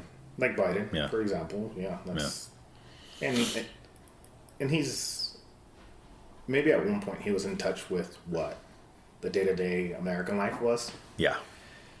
But I think at a certain point, you just assume that things are as you remember them, and you forget how separate or how far away you've made it to where you don't deal with the day-to-day struggles that the average American deals with. Right. To where, you know... Yeah, you're not relatable anymore. Yeah, you say, well, I can understand why that's hard. No, you can't. No, you can't. You've been, you've been in that position of having all your needs met, everything's perfectly fine, not worrying about anything for 50 years. Right. You can't relate to the people today. Yeah. It's just Right. It's too far. I mean, it was that long ago. You could even have been in poverty 50 years ago, but you still couldn't relate to people couldn't. now because it's totally different now. Yeah. Yeah. So, the yeah. amount of work that you put in then to make it, just I don't think it translates to modern time in a sense. Right. The cost of living, obviously, Right. from then to now has drastically gone up. Yeah. Wages haven't, but it's Right. it's Yeah. so I think that's one of the biggest things. The politicians can't relate. They assume. Right. Yeah. Or I mean, I don't even think they assume. I think they know how to manipulate or work the American public Right. to where, hey, as long as you keep them happy, you give them money. I mean, there was the $700 relief, one-time payment relief. Oh, for the fire people? fires. Yeah. Like, Yeah. what's $700 going to do? Nothing. No. Yeah. Maybe some groceries for a couple weeks. Maybe. Right? Yeah. And being in the area that it is, I haven't even looked at the gas prices for. Oh, I can't even. I mean, LA was high already to begin with. Yeah. So, okay, you got a tank of gas and food for a week. Yeah. Where are you living? Yeah. Yeah. Your home just got burned to the ground, but hey, here's some food for a week, you know? Yeah. So I think I do think there should be limits to all politicians. Sure. Well, when you look at somebody like Biden, who is, in my head, the clearest example of, at least, the clearest example of a lifelong politician who was the president. Mm-hmm. Like, I know there's plenty of lifelong politicians, but they don't all make it to that grade. And then you got somebody like Trump, who hasn't really been a lifelong politician, but has been a lifelong millionaire, right? Businessman. He's, so he also doesn't understand what it's like necessarily for the day-to-day struggles. Right. No, but I think if you look at it from a business point of view, he at least understands business, what it takes to keep a machine moving. So that's right. Yes. Obviously, you need at some point you need some sort of cheap labor to get things going. Right. Cool. But it's just, where do you get that? Where do you get the low hanging fruit, I guess? And I think that for the career politicians, they're so high up that their perspective and outlook doesn't even look that far down. They're at a whole different baseline. Which is funny because that's who they say they're fighting for, right? They're fighting for the lower to middle class, and they claim they're trying to do all this stuff in order to get, it better for those people. Yeah. But I don't know. I don't know if I buy that. I mean, I don't know if the proof is in the pudding there, Well, I mean, you can see I got to see him in person, I think it's 3-4 buildings, multi-story high-rises in the LA area that were supposed to be for housing homeless and everything. Oh, okay. Well, they ended up shutting down the project. The buildings are up. They're empty. They're incomplete. Because between the contractor and one of the politicians, there was some sort of money laundering. And none of the money actually made it out to the completed project. Right. It was enough to say something was going on. Yeah. To look good on paper. On paper. Yeah. But billions of dollars were just magically just disappeared. So, yeah, they may be saying that they're out there to help, and they send the help out, but then it's a free-for-all on however the help gets there. Right. You know? Yeah. So then you have these unfinished things that never got used, that money was spent to get as far as you got already, and then all that money is now wasted because that didn't come to fruition. I mean, the graffiti artists in the area have made... I bet, yeah. You should look them up. They're really cool. I will. What's it? Do you know the name of the... There's just LA high-rises and... Yeah. Okay, graffiti. I'll probably get a hit with just that. But just that. Okay. They're... I'm trying to remember what stadium we went to or to see a show, a comedy show. Oh, okay. In LA? Yeah. But yeah, like you have projects like that again are intended to help out people. I think 2-3 years ago there was a grant for $40,000 towards your ADU project that you could qualify for and everything. And that one seemed to help the first time around. That people actually were able to take advantage of it. The ADUs are like the built on like granny unit kind of thing. So on and so forth. So they were giving you a grant for $40,000. You could use it for permits, foundation, just anything related to the ADU. And there was, non-profits that kind of got their cut, because they would fill out the paperwork for you, do that, and whatever. They took a percentage of it as a fee. Yeah. Well, the first round of that wasn't bad because you would end up with the money in your pocket or helping you towards your project. The second round that they did of that, it's again same thing, $40,000. You had to qualify for it. But the catch of it all at the end of it was you had to refinance your property after you were done with the project. Oh, wow. So here you are trying to help out people. And if this person had a really low interest rate, like we saw in COVID, on their house, you're basically giving them $40,000 and then forcing them to refinance. Or baiting them in basically with money. Yeah, right. And you're going to force them to refinance, and their payment's going to double at a minimum. Yeah. So how'd you help them out? Yeah, in the long run, you're worse off. Yeah. In the beginning, it looks great, but then down the road, you're like, what happened? I mean, they're building this additional unit to help themselves out. Right. And then once you force them to refinance, well, now that money goes into the payment, plus you're going to break even. Yeah. Almost on it. So I think the story is told that, we're here to help you out if you're in the right position. Right. That's it. Right. Yeah. We'll scratch your back if you scratch ours. Yeah, kind of thing. yeah. The scratch may not make it there, but it was intention. That's right. That's all that matters, right? Good. I mean, it's the intent that matters. That's it. Yeah. So do you think then with this, again, since we're kind of on the cusp here, what's today? So in 3 days, the inauguration is going to happen. Do you think with Trump coming in for a second term, that's going to make certain things better for the country or worse? Or do you think it's... I think it's hard to say it's going to make it worse. I think we're already in a crappy spot. Right. That's right. So,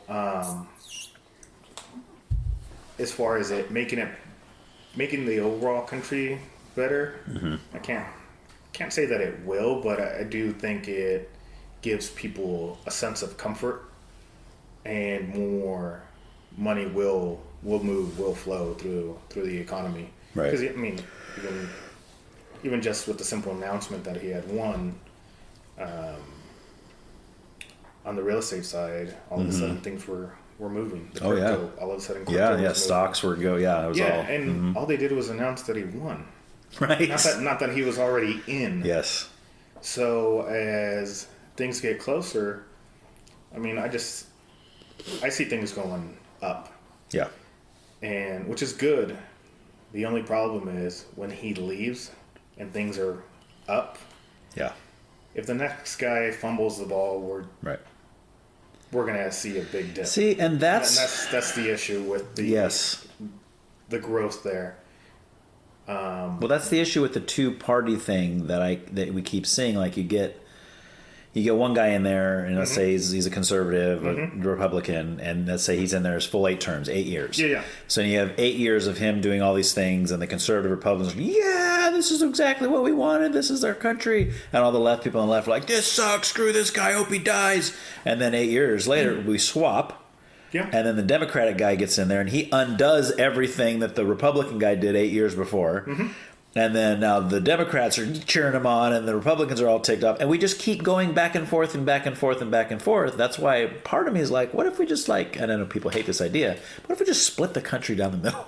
And we had a conservative Republican side and a liberal Democratic side, and you govern how you want to govern, and then people can move to the places that they like that kind of governing, you know? Well, initially that's what it was. Right. I mean, if you go back to the historically, every state had their own laws. The federal government was out of it. Sure, they may have had some guidelines, but you were able to do that to where, okay, cool, I don't like the laws in California. Right.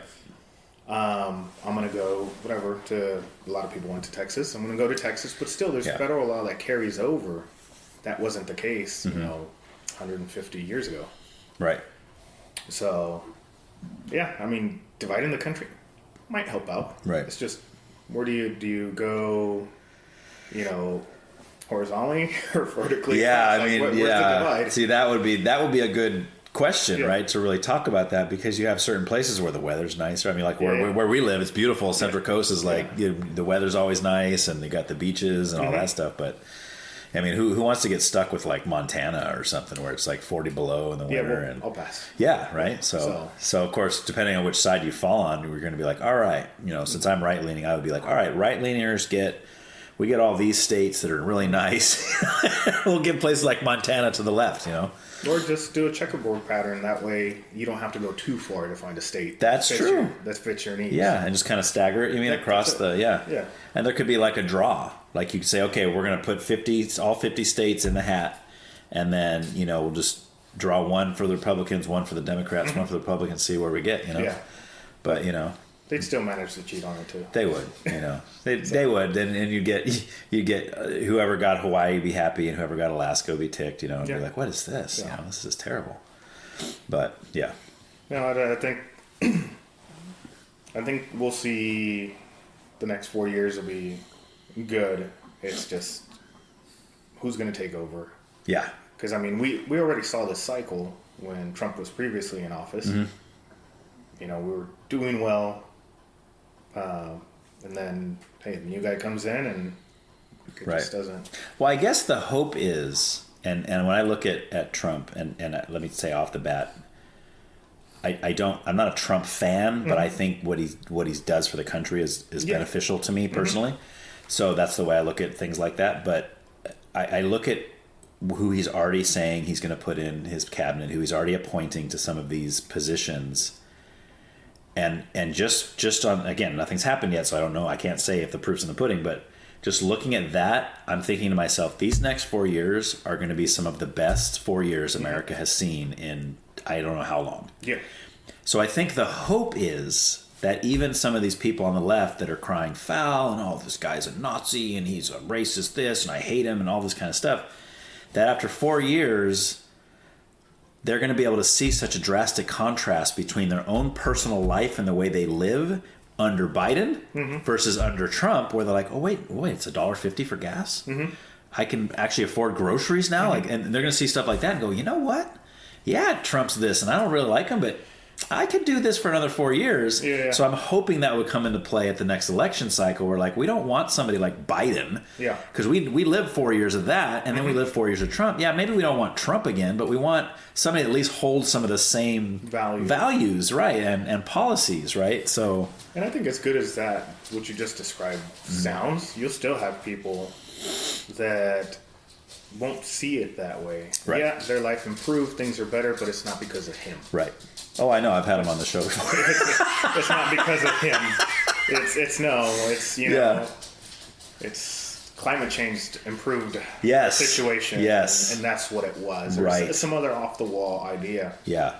But it's never giving credit to giving credit to the actual individual that's leading the country. Right. In a sense. Which is, I guess, it falls on both sides, right? Yeah. That's always what, and they play this game where they say, oh, you know, like I might say, oh, the economy was better under Trump. And they'll say, well, he inherited it from Obama. Or that's what they'll say, right? And then they'll say, and then the right might say the same thing. Oh, you inherited it from, you know, and then you just go back and forth. And it's like, well, how much? I fumbled it because you gave me something that already was difficult to handle. Well, like with the whole COVID thing, Yeah. right? Where Trump was getting credit for the vaccine, of course, which a lot of people are like, well, now we don't want him to have credit because we don't like the vaccine. But originally, it was this big feat of a time, the time it got put together. It's like, wow, this has never been done before. And then the Biden comes in and says, yeah, but that we did this. Look what we did. And everybody's like, no, Trump started this, and when he was in office, you just put your name on it and then started distributing it, you know? Yeah. And then you guys started forcing people to take it. And that's when everybody's like, nah, Well, I don't think so. and even then, because I was at the school district then, Yeah. if you didn't take the vaccine and didn't show proof, you had to do weekly tests. Yes. And it's like, okay, Yeah. cool. I don't have to take the vaccine, but I have to do this. Yeah. Like, I'm still being forced to do something. Something to your body, yes. Yeah, that right. I wanted nothing to do with. Yeah. Yeah, these same people that are my body, my choice when it comes to abortion, all of a sudden with the vaccine, it's like, oh no, you have to do You this. have to. I don't care if you want to or not. Yeah, for my safety. Yeah, right. Exactly. Yeah. Yeah.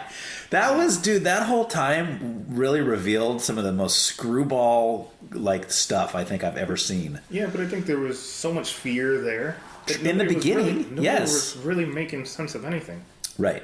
And Yeah. it's it's really just a flu. Right, But right. hey, how they hyped it all up. Yes. You know. It was when they continued it that's where I had a problem. In the beginning, we were all a little bit scared because we didn't know. Yeah. But like knowledge is king, right? So as soon as more stuff starts coming out, it's like, oh, like you just said, this isn't as bad as it sounds. No. You know, this isn't like shut down the whole country bad. This isn't the bubonic plague or something, Nope. you know? So, but once they started figuring that out, instead of saying that and kind of limiting some of the stuff, You just had to carry it. well, they almost made it bigger. Well, They kept making it look like it was bad because, I don't know, for control or just they wanted to sell masks or what they were trying to do or they wanted to get the jabs out there or what they were trying to do. Well, I mean, if you're in that high of a position, admitting fault or wrongdoing, Yeah. just, It's like a pride thing. yeah. Okay. To me, it's Yeah. you know, the government as a whole would end up losing, their credibility. Right. Which they did anyway. They did, but you still have the masses of people that are, they did a great job.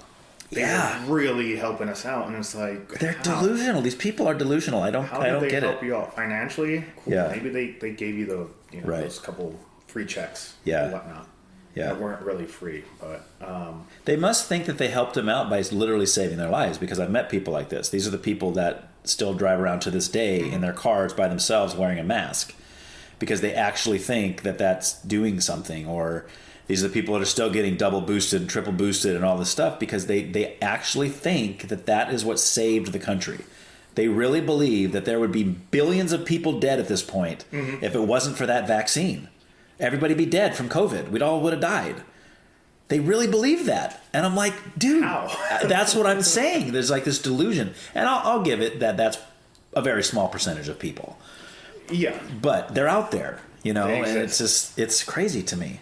I mean, for the most part, you're wearing either a piece of fabric or Yeah. just this polyester thing over your face that Right. didn't actually seal anything. No, it didn't do anything. Nothing. But it gave this mental peace, credibility, whatever. Right. Which was Yeah. doesn't. And they still do it because like I said, I work at the library and we're still under OSHA. So we're still doing this. How many years later? 4 years later now, or however long? We get an email if somebody tests positive for COVID. An email goes out to all the staff. We just want to let you know that one of your fellow employees have tested positive for COVID-19. Blah blah blah. And if you had direct contact with them during the infectious period, which who even knows what that is, they're like, you have to wear a mask for the next 10 days at work at all times. And I'm like, and I'm always the guy that's like raising my hand, like, how long are we going to do this? Well, it goes to, they put these laws in place and these regulations and all that, but they never go back to to take them out. We saw that. I'm pretty sure you've seen, your insurance, your car insurance, home insurance, all that stuff go up. Yeah. Well, Still up.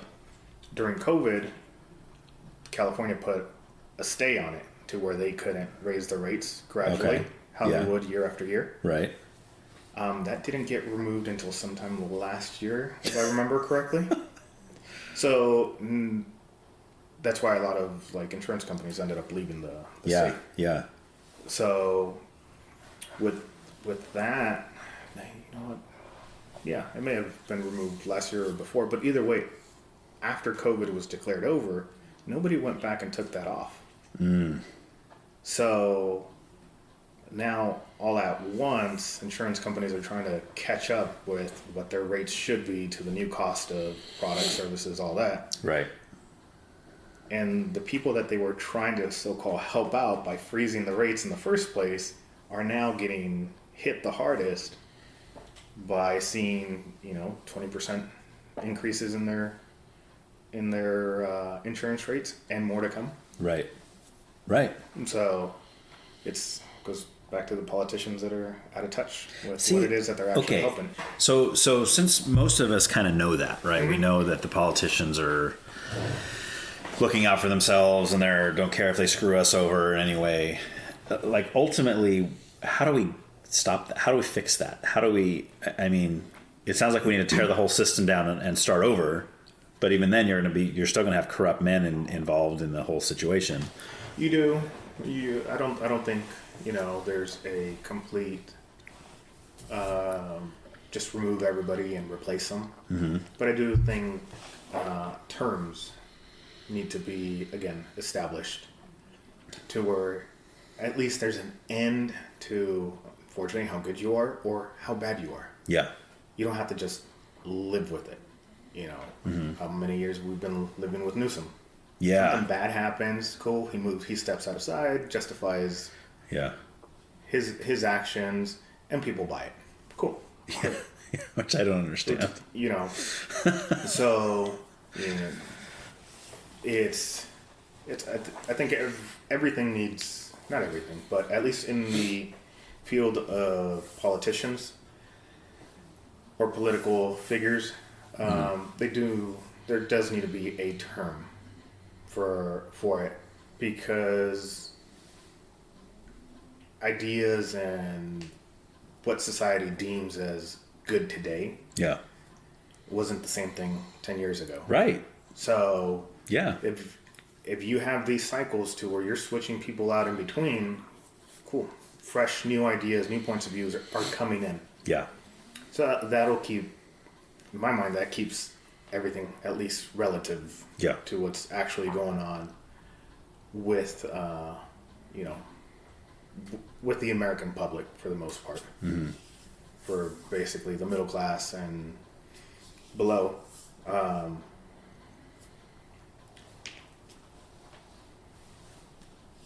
now what the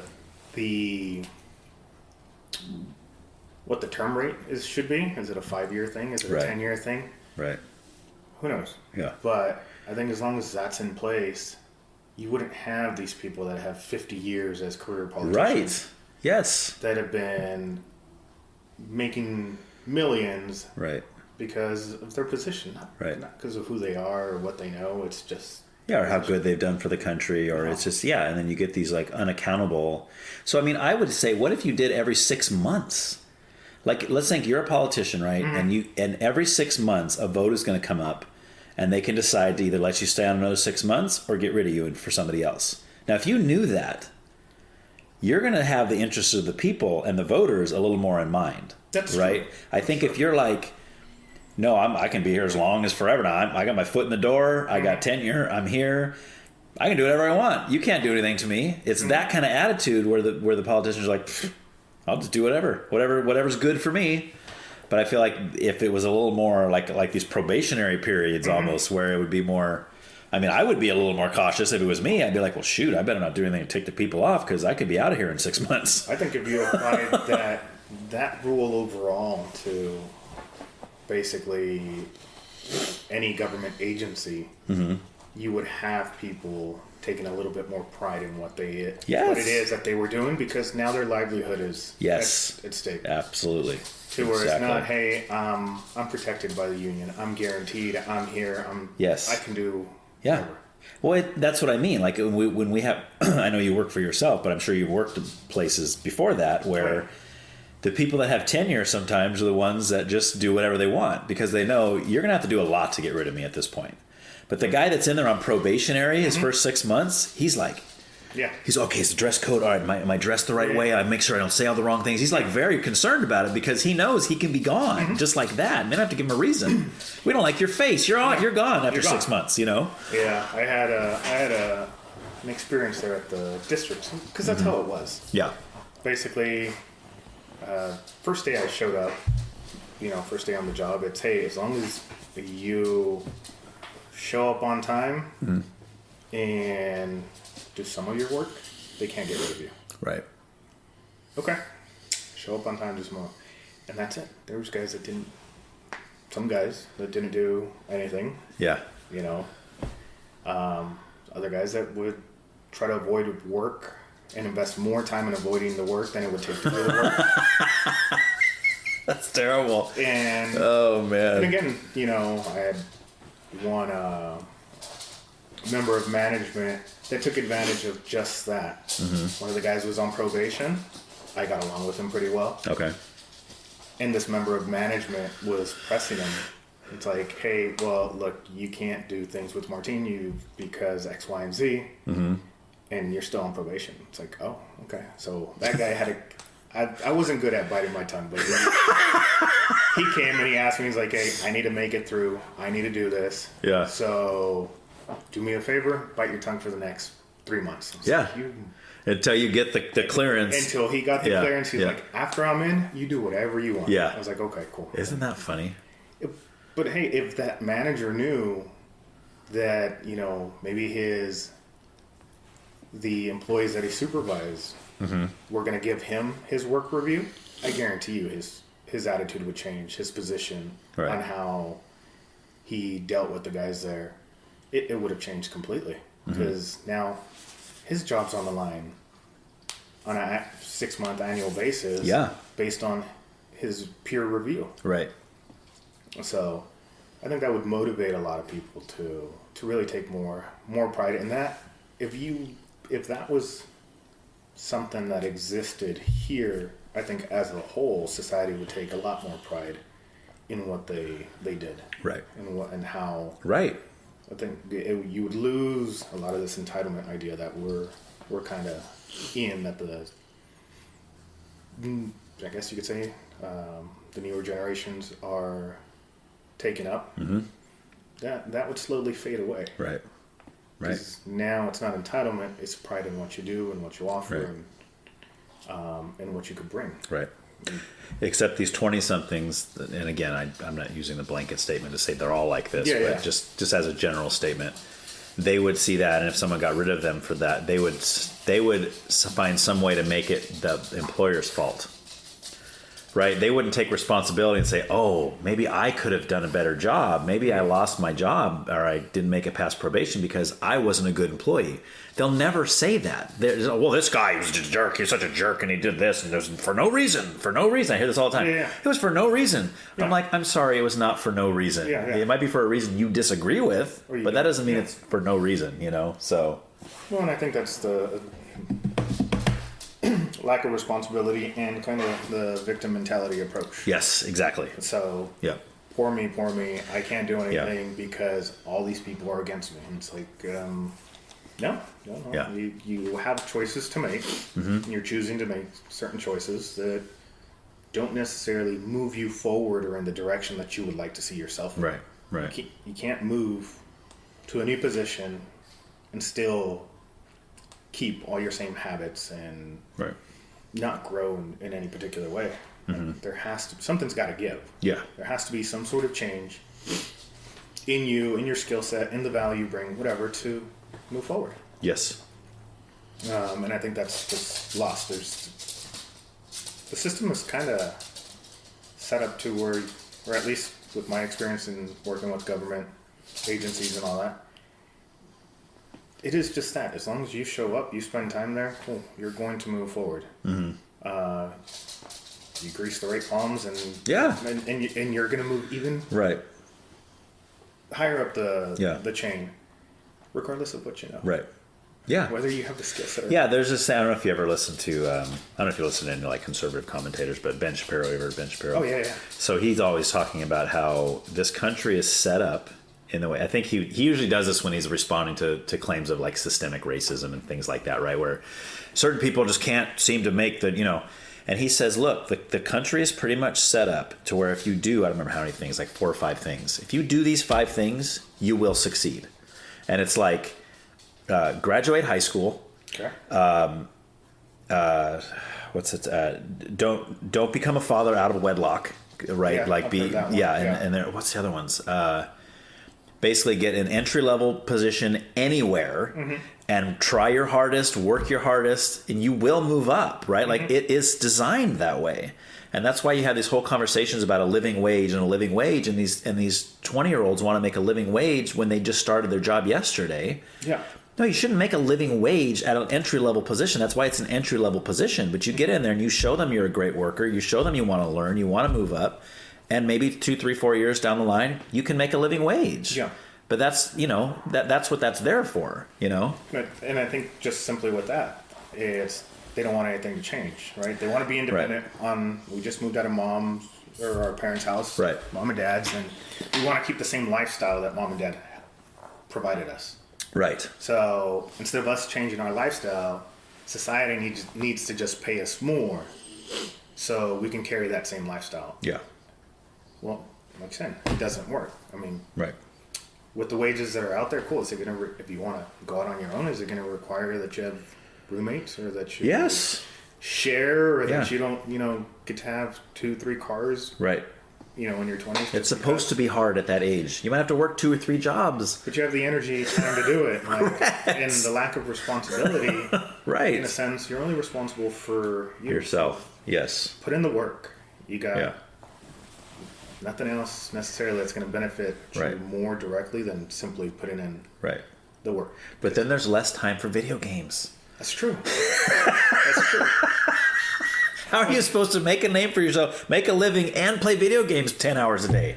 How? I mean, you got to fit all that in there somehow, I guess we're doing... I mean, I'm all for video games. They're fun, but I mean, that's leisure activity. That's what you do when everything else is already done. All your responsibilities are done, Yeah. I mean, that is a lot of, I think, the challenges there. It's, you have people wanting to live a certain lifestyle, but not putting in the work. Right. To get there. And it's, say it simply because they just see the success. It's like, cool, that's the life I want. They didn't see the amount of work that it took. Correct. Yes. It looks so easy. I remember when I was a kid, I thought that. I can't wait till I'm like my parents. They have it so easy. They do. Yeah. I didn't realize that my parents are sitting on the couch with their feet hurt from standing up all day, or my dad's tired because he's been driving a truck all day long. Like, I didn't see that part. I just this is great. They come home, they watch TV, they got all this money, they own a house. Yeah. They got cars. Yes, That was the norm. Right. That's it. Right. So I think you have, again, with the influence of social media, more people are exposed to that. Cool, this guy in his 20s, he's a millionaire. Mm-hmm. Okay, well, that's one guy out of 2-3 million people. Right. So when you start breaking it down, it's a small, very small percentage of people that have that level of success. So you can't just, leave your parents' house and think this is the life you're going to live. Or start your day job and, hey, in 6 months, I'm going to have that Lambo. Right. So I don't necessarily know exactly where this ideology comes from. Yeah. Or what stirs it up. I don't either, and that's the question I always ask. Like, why? I mean, unless it's us. Like, I look at myself as a dad. Is it maybe it's me? Maybe it's the way I'm parenting. And I know for a long time, at least with our parents' generation, the idea was, I want my kids to have the things I never had. So they try to make it easier for them, but they don't understand that by doing that, you also take away something very vital from that child's upbringing, which is like, my parents were the way they were because they had to work hard when they were younger, right? Yeah. So if you try to remove that and put your kids on easy street, yeah, they're not going to have it as hard as you, but they're also not going to be molded into the kind of people you are, right? Because now you're making it so easy for them. And I think that's when they get to the point where like, oh, I should have everything handed to me. Why not? Why wouldn't I? You don't get a taste of reality. Yes, until later. You're sheltered from it. Right. Well, I could see that, and I do agree with you that for the vast majority, or at least culturally for me, our parents wanted to give us everything they didn't have. Right. You know, but along the lines of pursuing that, other things kind of get dropped off. You know, so I think, you may be onto something in saying that maybe the parenting, maybe the fact that, hey, everything's catered. Right. You want something? Cool, let's go get it. Yeah. You want it now? Let's go get it now. Yeah. And I think that's a big struggle there. Yeah. To where, and it feels good, right? I mean, you go and you give something to your child, or you allow them to do something, and it brightens their face up, and they're so happy. As a parent, it's like, oh, that makes you feel like, oh, I'm a good dad. You know, she likes me today. I did something good for her. You know. I mean, I've actually just on that aspect. My son's been one of the biggest teachers of mine since I started paying attention, closer attention, or opened my eyes out to it. But like, to me, cool. I didn't have the opportunity to go buy whatever I wanted. So anytime he wants something or shows interest in something, it's like, cool, let's go get it. Yeah. And I mean, the one that sticks with me is he had mentioned something about an RC car. Cool, let's go get one. Oh, nice. So he's walking around looking. It's like, what's the budget? Because he's seeing the prices, and it's like, these things they're not cheap. They're not cheap. And I was like, just pick one, and then we'll figure out whether it's in the budget or not. Yeah. Cool. So he picks one. Cool. I ended up spending. I think right around $1,000. Once we got the RC car and everything. All the fixins and all the stuff, And we're leaving, cool. And we're talking about it. And he doesn't seem as excited. And I was like, hey, well, what's wrong? Like, I would have been ecstatic. Yeah. He was like, well, you didn't have to do this. Like, we could have done without. And it's like, okay. But here again, I am trying to give him everything that you're pretending like you're him, like, oh, I would have loved this, you know? Yeah. And it's kind of eye-opening to say, hey, okay, cool. Maybe he doesn't need that. Right. Maybe what he needs is something different. Yeah. And that's kind of slowly started changing perspective and just being open to new ideas, or, you know, checking myself as a parent. Oh, okay, well, maybe he doesn't need it. Right. All right. Maybe it's my want. It's my inner child saying, hey, go get it. You can finally get it. And that's probably been the source of a lot of stupid we try to live through our kids, you know? Yeah, for sure. So, and I mean, he did the same RC car. He used it maybe a handful of times. Yeah. And it's somewhere in his room. Yeah. And it's like, cool. Well, thankfully, it only cost you $1,000. Yeah, that's it. Chump change. Which is more than the fire money that people are getting for losing their homes. So, oh my gosh, dude. Yeah.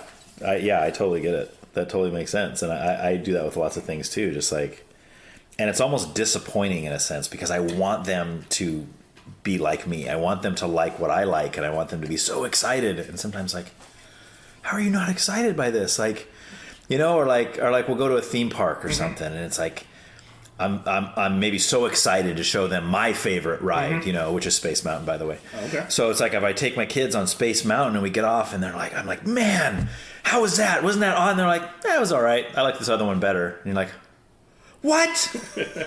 Because I expect them to feel the same way I do, but they don't, because they're in their own person, right? Yeah. They're not going to enjoy Space Mountain the same way I do, because, of course, I've been riding it since 1985, when it was a big, awesome roller coaster. Now they got all these ones that are just way better. They're smoother. They're faster. They're like, well, yeah, that one was okay, but, you know, this one, I mean, Incredicoaster's way better. I'm like, but you're not flying through space on Incredicoaster. What are you doing? Yeah, but Dad, it goes so fast in the beginning. I'm like, oh my gosh. You're missing it. You're missing the point. And it's almost disappointing, but I shouldn't be that way, right? Like, they're their own person. They're going to have their own favorite roller coaster to show their kids someday. Yeah. And say, oh, this was my favorite one. And their kids are probably like, whatever. Probably. And I mean, yeah, that could definitely be true. Yeah. I think one of the takeaways would end up being just learning to share in their excitement, because I'm pretty sure there's things your kids do that you don't necessarily care. Oh, lots of stuff. But it's cool. Yes. Show some interest, excitement in what they Yeah. they are actually doing. Which is a struggle sometimes. Yeah, But and I think that starts opening the door and paving the way for them to, maybe they're not interested in what Dad's doing, but okay, he's excited about it. Sure. We'll give him some crumbs too. Oh yeah. There's lots of games like that. Like my 14-year-old son, he's really into like Pokemon and he wants to play the Pokemon cards. I could care less. Yeah. I don't even know what I'm doing half the time, but sometimes I end up winning without even knowing what I'm doing. I'm like, oh, dude, and then of course he's mad at me for beating him, but I do that stuff. Why? Because I love my son, you know, not because I'm like, oh, I just cannot wait to get to play this. You know? Yeah. Some of the games he wants to play, I do really enjoy, and I'll initiate it sometimes. Like, hey, are we going to do this? And then eventually he gets tired of it, and he's like, Dad, we always do. Let's do something else. But I'm like, I like this one. Yeah.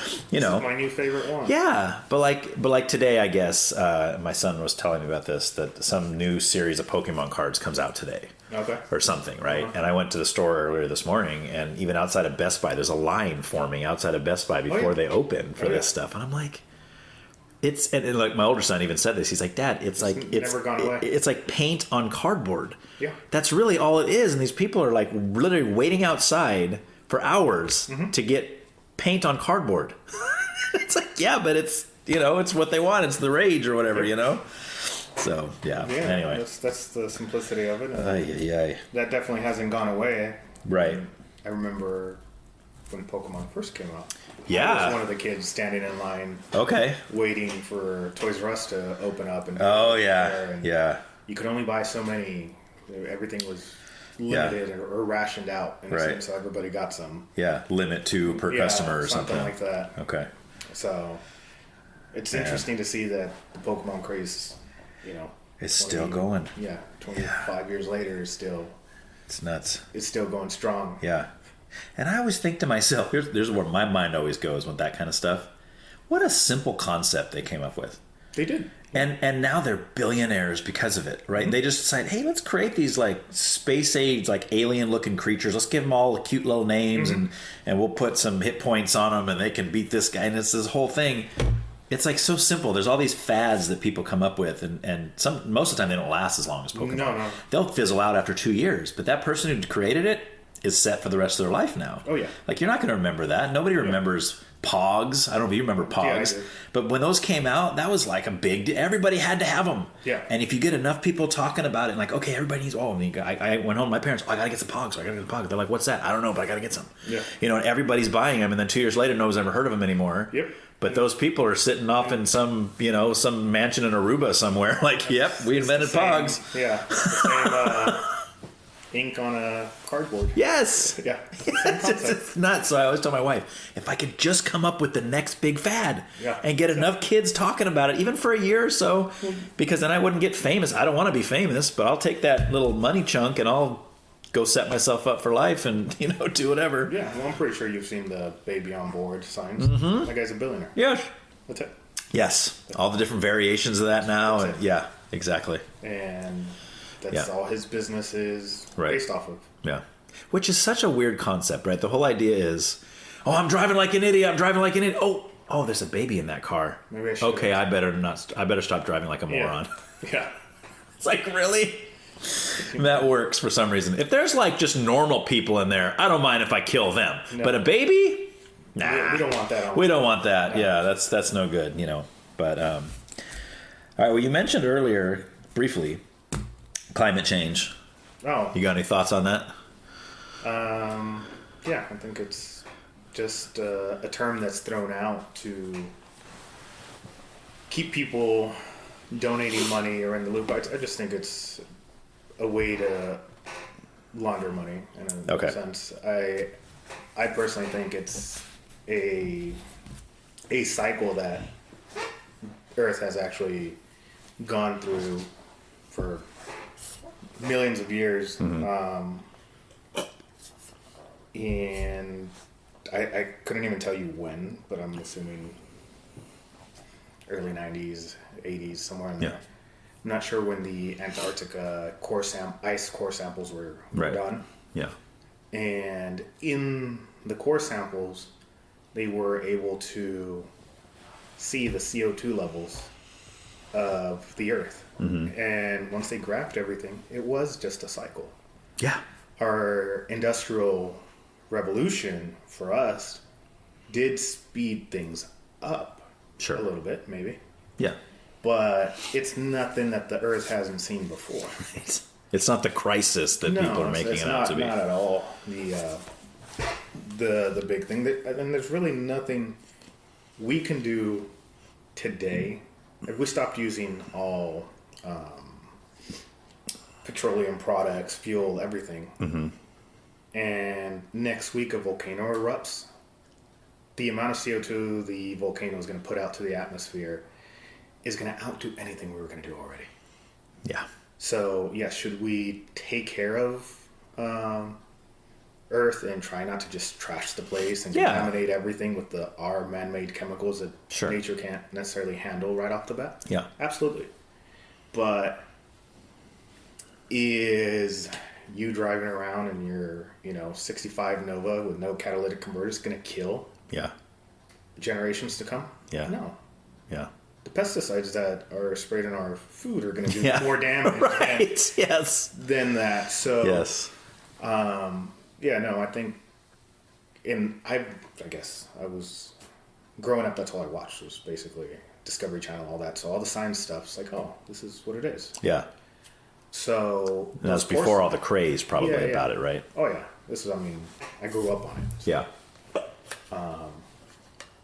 So this whole thing of climate change, it's just a cycle that Earth is going through.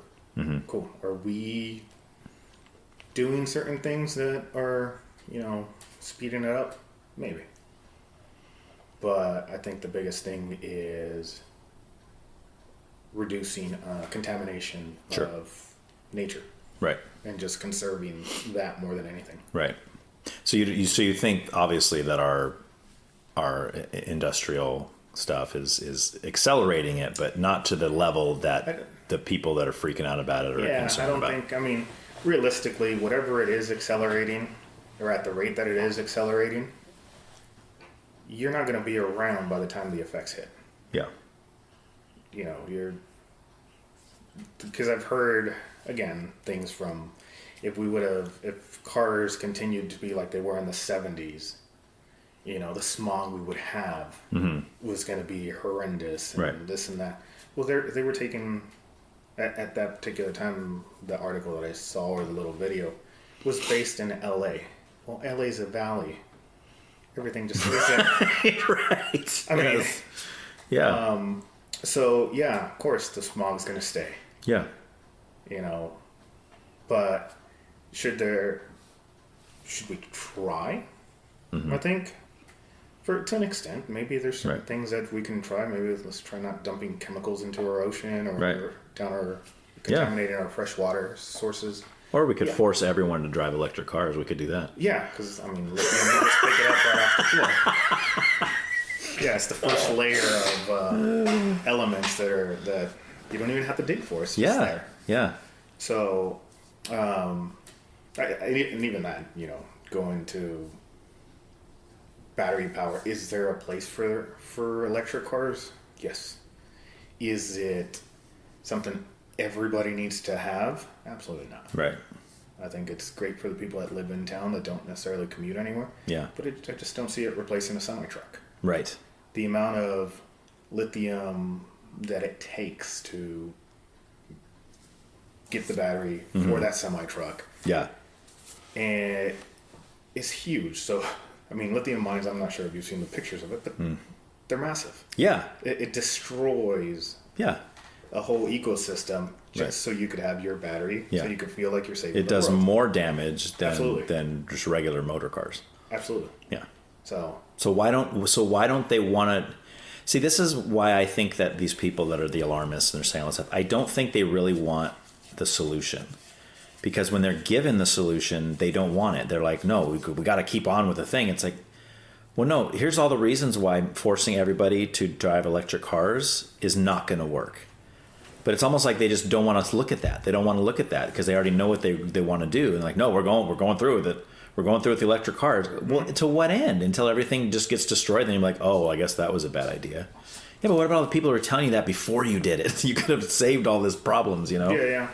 Well, I think it comes down to the money aspect of it. Mm-hmm. I think on the back end, the whole let's sell the climate change idea to the general public. Yeah. They will realize that last summer was hotter than their previous summers, and it's only going to get worse. And it's just so it's not a cycle. ridiculous. It's because you don't drive electric cars that this is happening. Yeah. Or because you have a regular, natural gas range. Like this, you are the cause. So let's stop doing certain things. Right. And it just doesn't work that way. But if you sell the idea and they're buying it and they're saying yes, take millions of dollars and dump it into this program that nobody's going to see the benefits from. Right. Then cool. Then that's it's just the idea right. that they're selling, and all they have to do is present it to the American public. The American public says, "Let's go for it." Mm-hmm. Cool. They just got permission to do it, and then if it works or doesn't work, not their problem. Right. They got their money.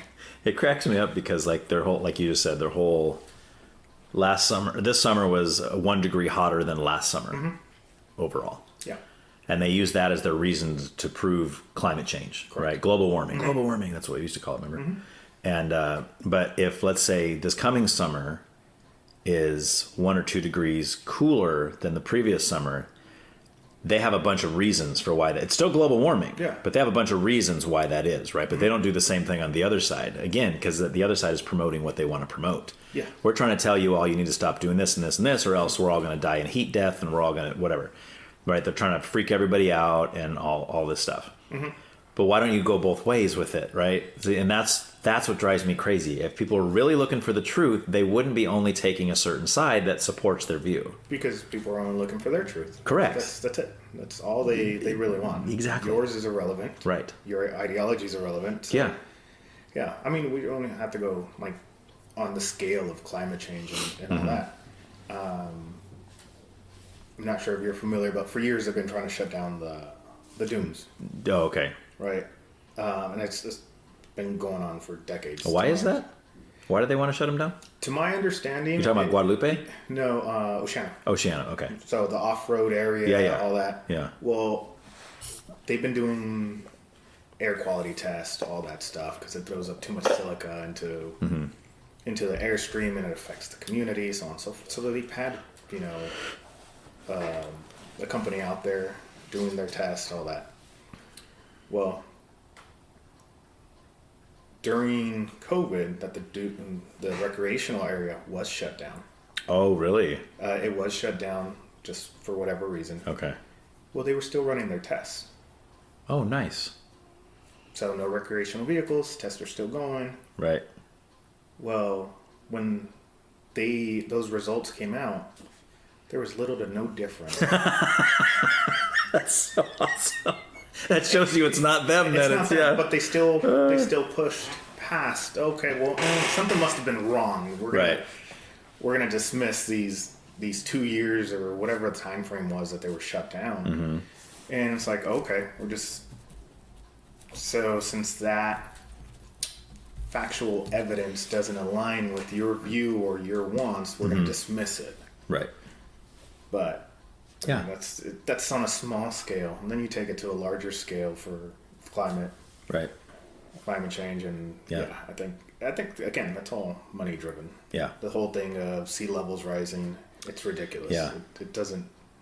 Well, Al Gore showed that polar bear on the dwindling little iceberg he was floating on there. Of course, they found the one polar bear that's had the worst luck. Out of all of them. Right. And just was hunting in the wrong place for the entire year. Right. Gone. Yeah. Well, it's survival of the fittest, right? I mean, these polar bears should invent gills and fins, and they can just live in the ocean. They don't need the icebergs, you know. Yeah, no, I mean, they're not going anywhere. They're pretty adaptable. Oh my gosh. Well, I mean, they don't rely on the ice for hunting, whatever. Right. But polar bears can swim hundreds of miles. Right. Without. But they got to stop somewhere, right? I mean, eventually. They got to find one out there somewhere. Yeah. They got to find the one that's been dying for the last 2 years to advertise their campaign. Exactly, and that's my point. And that's again, like I say, that I don't think that's somebody who's actually seeking the truth in an issue. No. You're just hoping that it turns out the way you want it to turn out, so then you can write your little. You know, it's when they do studies. Oh, we did a study and it proved that blah blah blah. But then you look further into the study, you're like, this is a totally biased study. You're not looking for the answer here. You're trying to find a study that supports your view so you can say, well, there was a study done that lines right up with what I think. Oh, imagine that. Yeah. That's fantastic. Paid for that study. We did, but... Right. But it's a study. It was done by a non-biased third party that we paid. Yes. You know, 3 times the amount that this study would have normally cost. Right. And it's helpful if that non-biased third party has a doctor in their name somewhere, so you can say, well, a doctor said. I mean, this is a doctor. Well, I mean, that's... if you look at it that way, that's been going on forever in this country. Yes. Almost. Yes. You know, as long as you have deep enough pockets, you can make whatever happen. Yeah. And that's unfortunately, I think, what's kind of ruined a lot of societies. Right. So do you think, though, back to the kind of the Trump thing again, do you think that Trump is somebody that can potentially put an end to that kind of stuff? Because that's one thing people have always said about Trump is like, well, you can't buy him. You're right, because he's already rich. Yeah, right? What are you going to offer him? More money? Exactly. So that's why when he came in, I'm going to drain the swamp, right? And of course he did a little bit of that, but not as much as people were hoping. But the idea of this government being run by whoever has the fattest, whoever's going to give me more money, I'll do, I mean, even like The Simpsons has done this play over and over again of saying, you offer me this? Oh yeah, we'll cut down that rainforest. Yeah. You give me $5 million? No problem. Yeah. But then if the Animal Rights Act or the Animal Rights activists come over, ecological, whatever. I'm learning words, trying to learn words. But they come in and they say, well, we'll give you $10 million if you don't cut down the rainforest. Done. Not going to do it then, right? And it's not so much about the issue that's important. It's not about the rainforest. Correct. The question should be, is it better for the planet that the rainforest stays or that it goes? It should have nothing to do with which side is paying you the most money, right? Oh, man. I don't know. Since you mentioned rainforest, it brings up this whole thing of... I want to say it was Bill Gates, but I'm not 100% sure. They were basically promoting, hey, we have to cut down our forests because they're causing... global warming? Yeah, they're the cause of a lot of CO2. So what they were doing was cutting hundreds if not thousands of acres of forest, and then burning all the trees. Yeah. So what was the concept of it? I don't know. And it's like, it almost seems like the general public doesn't understand photosynthesis and what the trees actually do. They don't understand. That's the sad thing. It's ridiculous. Yeah, they don't understand because the schools aren't teaching that stuff anymore. Now they're teaching political issues instead. Oh, okay. So that's why you have all these 20-somethings who have very strong political beliefs and things that they're going to say and fight for and picket and all this stuff. But then you ask them basic questions about science and math and all this stuff. They don't have any clue what you're talking about. Then you're just being a bully. Yeah. Right. Yeah, exactly. I mean, that's why I don't know if you watch. Are you familiar with Charlie Kirk? Charlie Kirk. You might know if you saw him. Yeah, he does he goes to college campuses and sets up a booth and they ask him questions. And that's like always what ends up happening. Some young college kid gets up there and, well, Charlie, you're this and blah, blah, blah. I starts calling him all these names and saying all this stuff. And Charlie's like, well, what about this? And I'll ask him a question and the kid has no answer. No. Well, what about this? Kid has no answer. He's like, and exactly. That's why your criticisms don't mean anything to me because you don't even know what you're talking about. Yeah. You're overly passionate about what you're talking about, but you have no clue what you're talking about. And that's a dangerous combo, right? Yeah, it's like anything, knowing just enough to be dangerous. I know how to do electrical work. Well, just enough. Right. Right? Yeah. And it's just, I can frame your house. I Right. wrote 2 books on it, so I'm good. Yeah, right. I watched a YouTube video Yeah. on how to do brain surgery, and this is my first one, but we'll be okay. Yeah, Yeah. well, we're good. Yeah, exactly. So I'm hoping we can eventually get out of stuff like that, is my point. I hope that it might not be Trump, it might be someone else down the line, but at least it seems like America as a whole is starting to get to the point where they're all getting sick of it. To the point they're like, we're not doing this anymore. This is ridiculous. We want a country that we want to live in, and it's going to be good, and it's not going to be about money, it's not going to be about power, it's not going to be about any of this stuff, you know?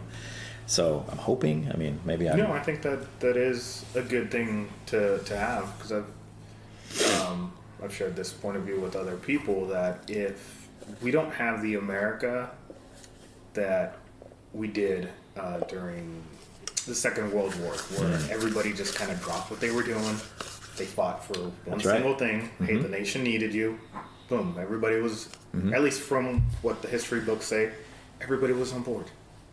Yeah. Everybody was on board, they all went out. Yep. They served their country. The soldiers went out. The people that stayed behind stepped up. Neighboring countries helped America out. Done. Yeah. But if an act of war or something of that level were to happen today, I don't think you would have the overall participation that you did back then. Right. You wouldn't have a line of people just not even close. going out there saying, "Hey, look, we're in the food industry, but we all have to go to war. Please, some of you guys step up and take our position. Right. We go take care of this." Right. Well, there used to be more of a pride in that. Like when my dad was a kid, in his generation, it was you took a lot of pride if you could go into the army, or you could go, at 18, 17, go and serve your country.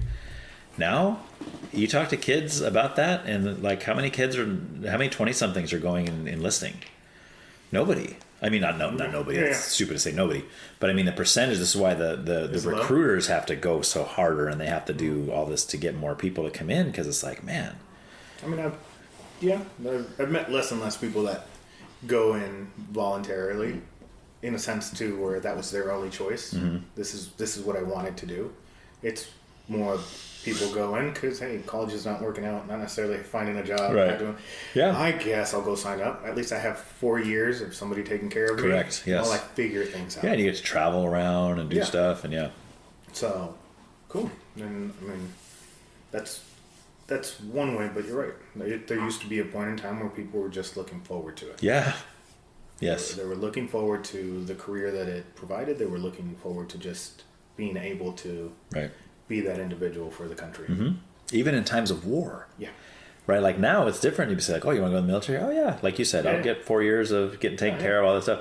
There's no war going on. You're not going to be thrown, most likely, you're not going to be thrown into the front lines of battle or anything like that, But, yeah.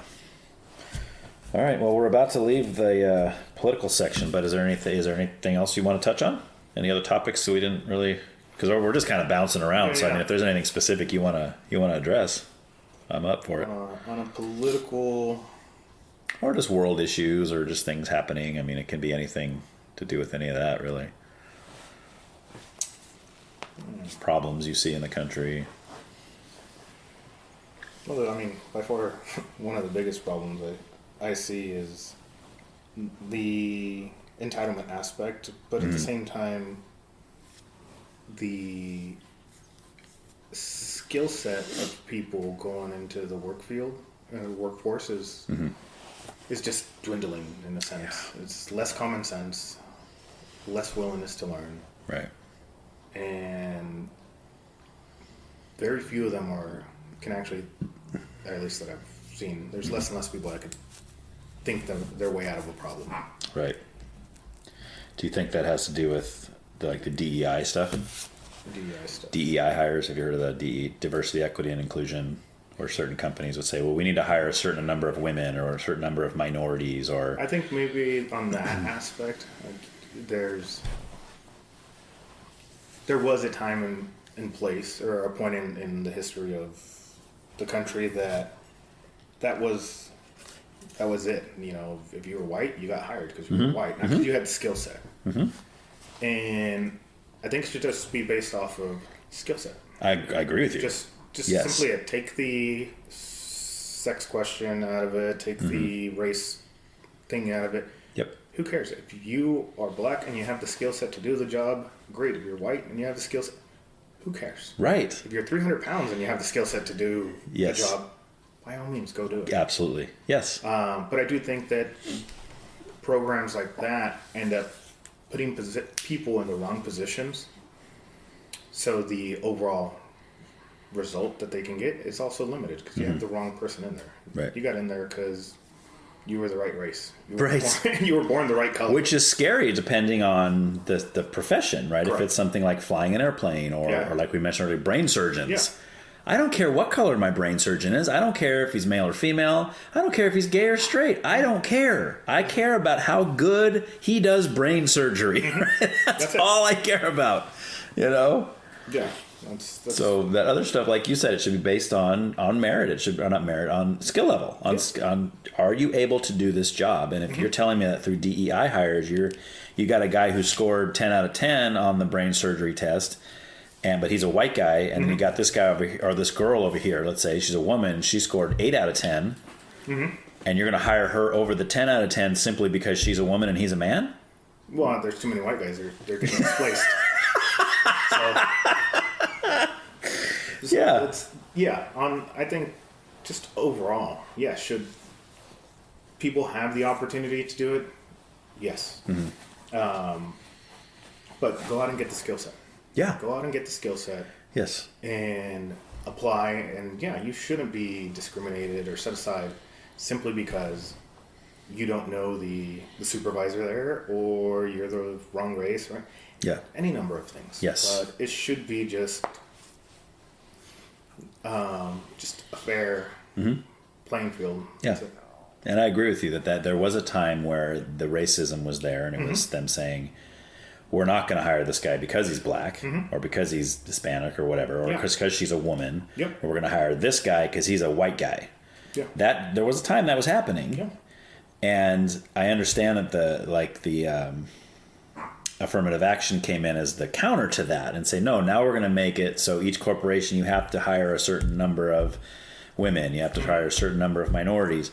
At the time, I got it. Yeah. Because that was trying to bring it back to an even playing field. Well, you had to break the social norm Correct. that existed Yes. and that had existed for so long. Cool. Yeah. That's fair. Correct. But now, I don't think we need that anymore. I don't think so. I don't and it's, again, one of these things that's put in place and nobody goes back to review and take it off the board.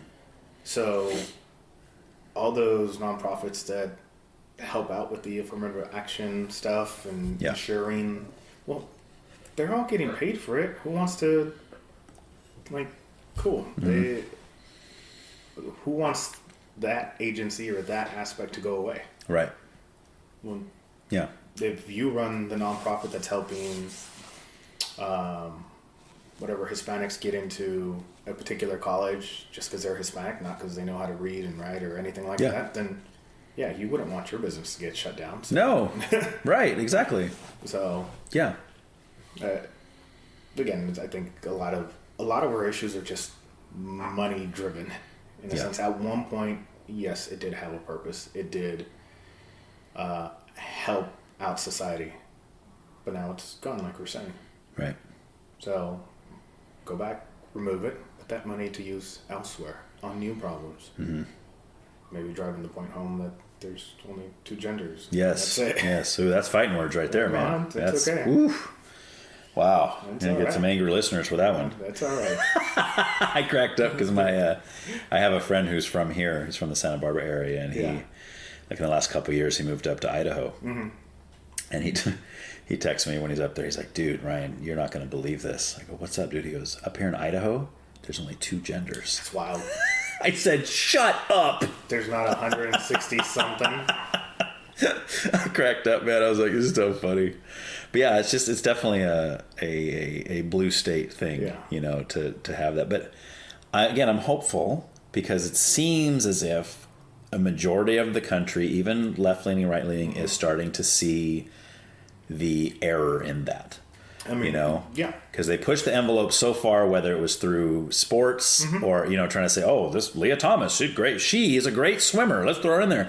And she is like yards and yards and yards ahead of all the actual biological female. No, and it's like, dude, what is this? No. Oh, but she's a woman. Well, I I think if instead of creating this acceptance of things like that, just create their own league. Yes. That's it. Like a transgender league. That's it. But they don't want that. Well, but you want it to be accepted. You can be accepted by other transgenders. Right, but the problem is they wouldn't be able to excel. See, that's why, especially in the men, you don't see a lot of biological females who are trying to compete as transgender men in the men's stuff because they're not going to get very far, right? Yeah. But you see a lot of men who are like, oh, I can be a UFC fighter, but with the women, and I'm a biological male who's now calls myself Tina, so now I'm gonna get in there and fight. Yeah. They're like, score! I'm gonna win every match, So it's or the genius in the men's prison. Oh yeah. Now I don't agree with that guy, but that's pretty smart. He's like, all right, I'm in here. I'm in here for 40 years. There's no women anywhere. I'm never gonna be with women. There's all these guys. Hey, what if I identify as a woman and they'll send me into the women's prison? And I think it's the guy I was thinking of. He was there. He got like 3 or 4 women. They're pregnant. How's that even possible? Because he's a male. Well, he identifies. Well, so that's true. And they're all shocked. They're like, wait, how did this happen? Women getting women pregnant? Yes, I've never heard of such a thing. Yeah, exactly. And they act stupid about it, like they didn't know. At that point, you just have to defend your your belief or law that you put in, and right. Yeah. But thankfully, it seems like a lot of people are not really buying that anymore. Well, I mean, I think everybody has their choice of it, but there is a baseline. Yes. And if things go wrong, just go back to the baseline. Right. If the disagreement gets too heated, go back to the baseline. That's it. Mm-hmm. This is what exists. What would be the baseline? That they have a right to live that way if they want, but not to involve themselves in sports or anything like that. Like, okay, this is like you said, swimming. This is women's swimming league. Yes. Cool. If you are a biological woman, that's it. Yes. Those are the requirements. Right. To partake in this league. Right. But they say that's discriminatory. Well, that's life. Unfortunately, that's life. You know? Can I say a customer discriminated against me because they didn't go with my bid versus another one? You could, and many do. And forget about the dollar amount. Yeah. It was because the other guy was white. Right. And a Mexican showed up to give you a bid. Yeah. Yeah, we could sit on that, but how is that the customer's fault? Right. Like, now they have to pay that bid and they have to, pay me for the damages they caused to. Right. No, Well, there might be even situations where it goes the other way. Let's say you show up as a Hispanic person and you put a bid in, and then a white guy does. Yeah. Now the customer might be more prone to go with you, even if he thinks the white guy maybe has a better skill set. He'll go with you because he doesn't want to be accused of racism. That's fine. Like, at the end, you're like, I'll take it. I'll take it. I don't agree with your belief, but at least I got the job, right? I got the job. Yeah. And I feel bad for the white guy. That's right. Yeah. This other person feels that way. But it's if it is the other way, what's expected of me? Oh, sorry. No, are you sure? Because this guy's definitely better than I am. Right. Yeah. I guess that may be a thing to discuss or argue, but right. Yeah. No. There could be an element of racism there. Let's say the situation is what I just presented, and let's say that the guy, he's an elder, let's say he's an 80-year-old white man. Okay. And he goes with the white guy over you. Uh-huh. And let's say you can actually see inside his heart and his mind, and you can see the reason he did that is because the other guy was a white guy. Yeah. So you might look at that and go, that's racist, that's wrong, but do you think he has a right to feel that way and do that? Of course. Okay. Yeah, he can be. Yeah. He can feel that way, and he's entitled to it, and I think that's what this country provides. Yeah. For you to feel whatever way you want. Mm-hmm. But at the point you try to make that everybody else's belief or everybody else's view, Cool. That's very different. Yes. You're entitled to your own opinion. You're entitled to carry yourself in your own manner. But there's still the foundational thing. You can't just go assaulting everybody because you feel like it. Right.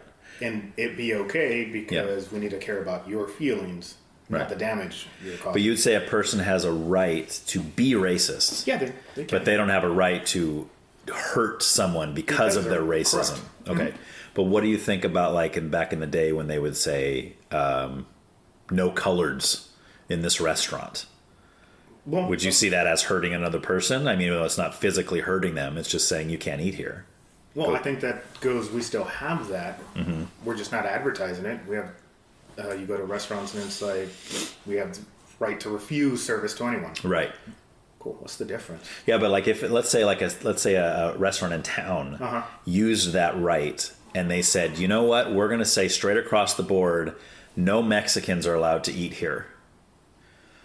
Would you support that right that they have, or would you be against? I mean, I know you would disagree with that, but I mean, would you support their right to do so? If that makes sense. No. I get what you're saying. Okay. Just giving us some thought. Yeah. Because part of me wants to say, everybody kind of do that in a sense if you wanted to. Mm-hmm. But you're almost hitting restart and creating what we had back in the 20s. Correct. You'd be going backwards. You'd be going backwards. Yeah. I don't think you would last, to be honest with you. In today's, you wouldn't. You'd have this short-term run. Yeah, because you would get boycotted. Yeah. The word would get out, this restaurant is not allowing Hispanics to come eat there. Mm-hmm. So, I mean, not just Hispanics, but a lot of other white people would be up in arms about that these days. They'd be like, no, that's dumb. I'm not going to eat there. And I think that's where... Are they entitled to try and do business that way by the freedoms that the country offers? Yes. Right. Would it actually work, for the vast majority of businessmen or people that would want to do that? Yeah. Probably not. Yeah, not today. So, especially not in California. Yeah. So, I don't necessarily say they're entitled to it, but I don't feel that it is correct in a sense. Okay. Because at that point, you're creating this whole public thing. It's no different than allowing the KKK to march down the street. Right. At that point, you're giving their ideology of harm towards others, in a sense, a voice, a huge platform, a public platform. Right. That the government's allowing, in a sense. Well, because in a sense, that's like freedom of religion. Yeah. Right? Even though the KKK might not call themselves a religion, that's basically what it is. It's a religious belief. Yeah. And I think under the Constitution, they have the right to believe that. But do they have the right to ride around and string people up in trees? Absolutely not, because now you're harming another person from your beliefs. But it's like, there's some people that would say that, like you said, that have a march through town or whatever with their Klan robes and the whole deal. There's people that would say, no, they shouldn't be allowed to do that because it's going to stir up a problem, or maybe the police might be like, okay, this is going to be a riot for sure. We're going to have to be there. Issues. And it's like similar to some of these videos. I just saw one the other day. I don't know how old it is, but it was the other day where a guy had gone into a store wearing a MAGA hat. Right, and the store owner just lost his mind, just yelling and screaming, "Get out of my store! I'm not gonna." And the guy's like, "Dude, I'm just here to buy some such and such." He's very calm. He's like, "I'm just here." "No, I'm not gonna serve you. Get out of here! I'm calling the cops." He's like, "For what? What did I do? What law did I break?" Yeah. "You wearing that hat means you believe blah blah blah." And he's just screaming and yelling. I'm going, oh my gosh, dude! Calm down. But that's the whole thing.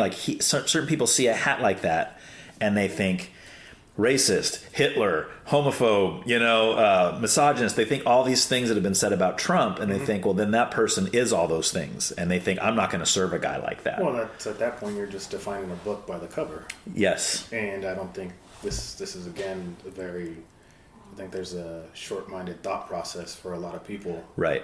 That if something as simple as a hat, a sign, gets you to lose your... How stable are you as an individual? Yeah. If you saw the video, you would see this guy was not stable. You know, he was the one that needed the cops called on him. Yeah, so it's cool. Where's the respect towards that other person's opinion? That way they can just reflect it back. Yeah. Right? That's... Well, but see... That's the thing, though, right? These people that are all about, freedom, you have your own opinion, have your own opinion. A lot of them, until it is an opinion that goes against you. Of course. And then all of a sudden, you don't have that right anymore. Yeah. No, you're allowed to have your own opinion as long as you agree with me. Well, no, that's not the way it works. You have your own opinion, you can have your own opinion, right? And we all need to get to that point where we say we all have a right to whatever opinion we want, but I'm with you in saying, but if I, with my opinion... take that and then cause harm to other people, that's a problem. Then absolutely not. That should never be okay. I don't care what you believe or where you come from with that stuff, you know? Yeah. But, and I mean, for me personally, I don't think I've seen too much racism in a sense, or at least been a victim personally of racism. I do find it funny the couple times that this happened to my dad, and it happened to him a couple times. He was working at his house. He had just bought it. Working, and we're doing the landscaping. Right. Okay. Okay. It's my dad, myself, and my brother. And here comes the white neighbor. I think I know where this is going. Yep. Here comes the white neighbor, and it's like, hey, do you know where the owner is? Do you know who the owner is? He's talking to my dad. Your dad's like, it's me. And my dad's like, yeah. I'm the owner. Nice. The guy just turns a shade of red, and it's like, of embarrassment. Right. Oh, okay. Well, nice to meet you. You're doing a great job, and and walks away. So, I just find it funny. Yeah. Like I just cool. Yeah. Right. They weren't expecting. Yeah. This man to be what he is. That's more of like a stereotypical so that's about the only profiling kind of thing, right? That's about the only thing, and I think profiling is something that exists. Sure, but if 95% of the time you see somebody doing landscaping in the area that you live, if 95% of the time they're Hispanic, then of course you might assume that that's who they are. I was in Best Buy yesterday wearing a blue shirt. Yeah. Guy came up and asked me a question about where to find something. White I was like, blue shirt definitely works here. Right. I was like, I don't work here, man. He's like, but you assume that because I'm in Best Buy. I've got glasses. I look like a tech nerd, and I'm wearing a blue shirt. Done. There you go. That's profiling there. That's it. So, there you go. It may not even be called racism. It's just profiling. Yeah, exactly. Right. Yeah. So it's my dad's had it happen. When my brother got his place, one of the neighbors came through and made himself walk into the living room, all that. Like, he just walked in. Really? Yeah. And it was like, hey, who's the owner? Well, my brother raised his hand. What's up? Oh, well, let's just make sure we keep the front yard clean, do this, do that, because of property values. Okay, cool. Yeah. Okay. Guy leaves. So there was a little bit of tension, early on. Now they love my brother. Now they come over, they eat, they whatever. See, and that's a beautiful thing to me. Like the stereotype is there maybe in the beginning, but then as they get to know the person, that just melts away. Yeah. Like it was never even there to begin with. That's what we need to get to with everybody. Like seeing people for the person they are, not what they look like or where they come from. Yeah, and I think there may have been we've gone through phases as a country of that. Or at least in the state or local areas, whatever. Right. But as a whole, I think it's going to be a difficult one to do it because of all the stereotypes that exist. Sure. And especially the history that's passed down through generations in a sense. Hey, I lived this. Cops were bad towards me. Yeah. Don't trust them. Right.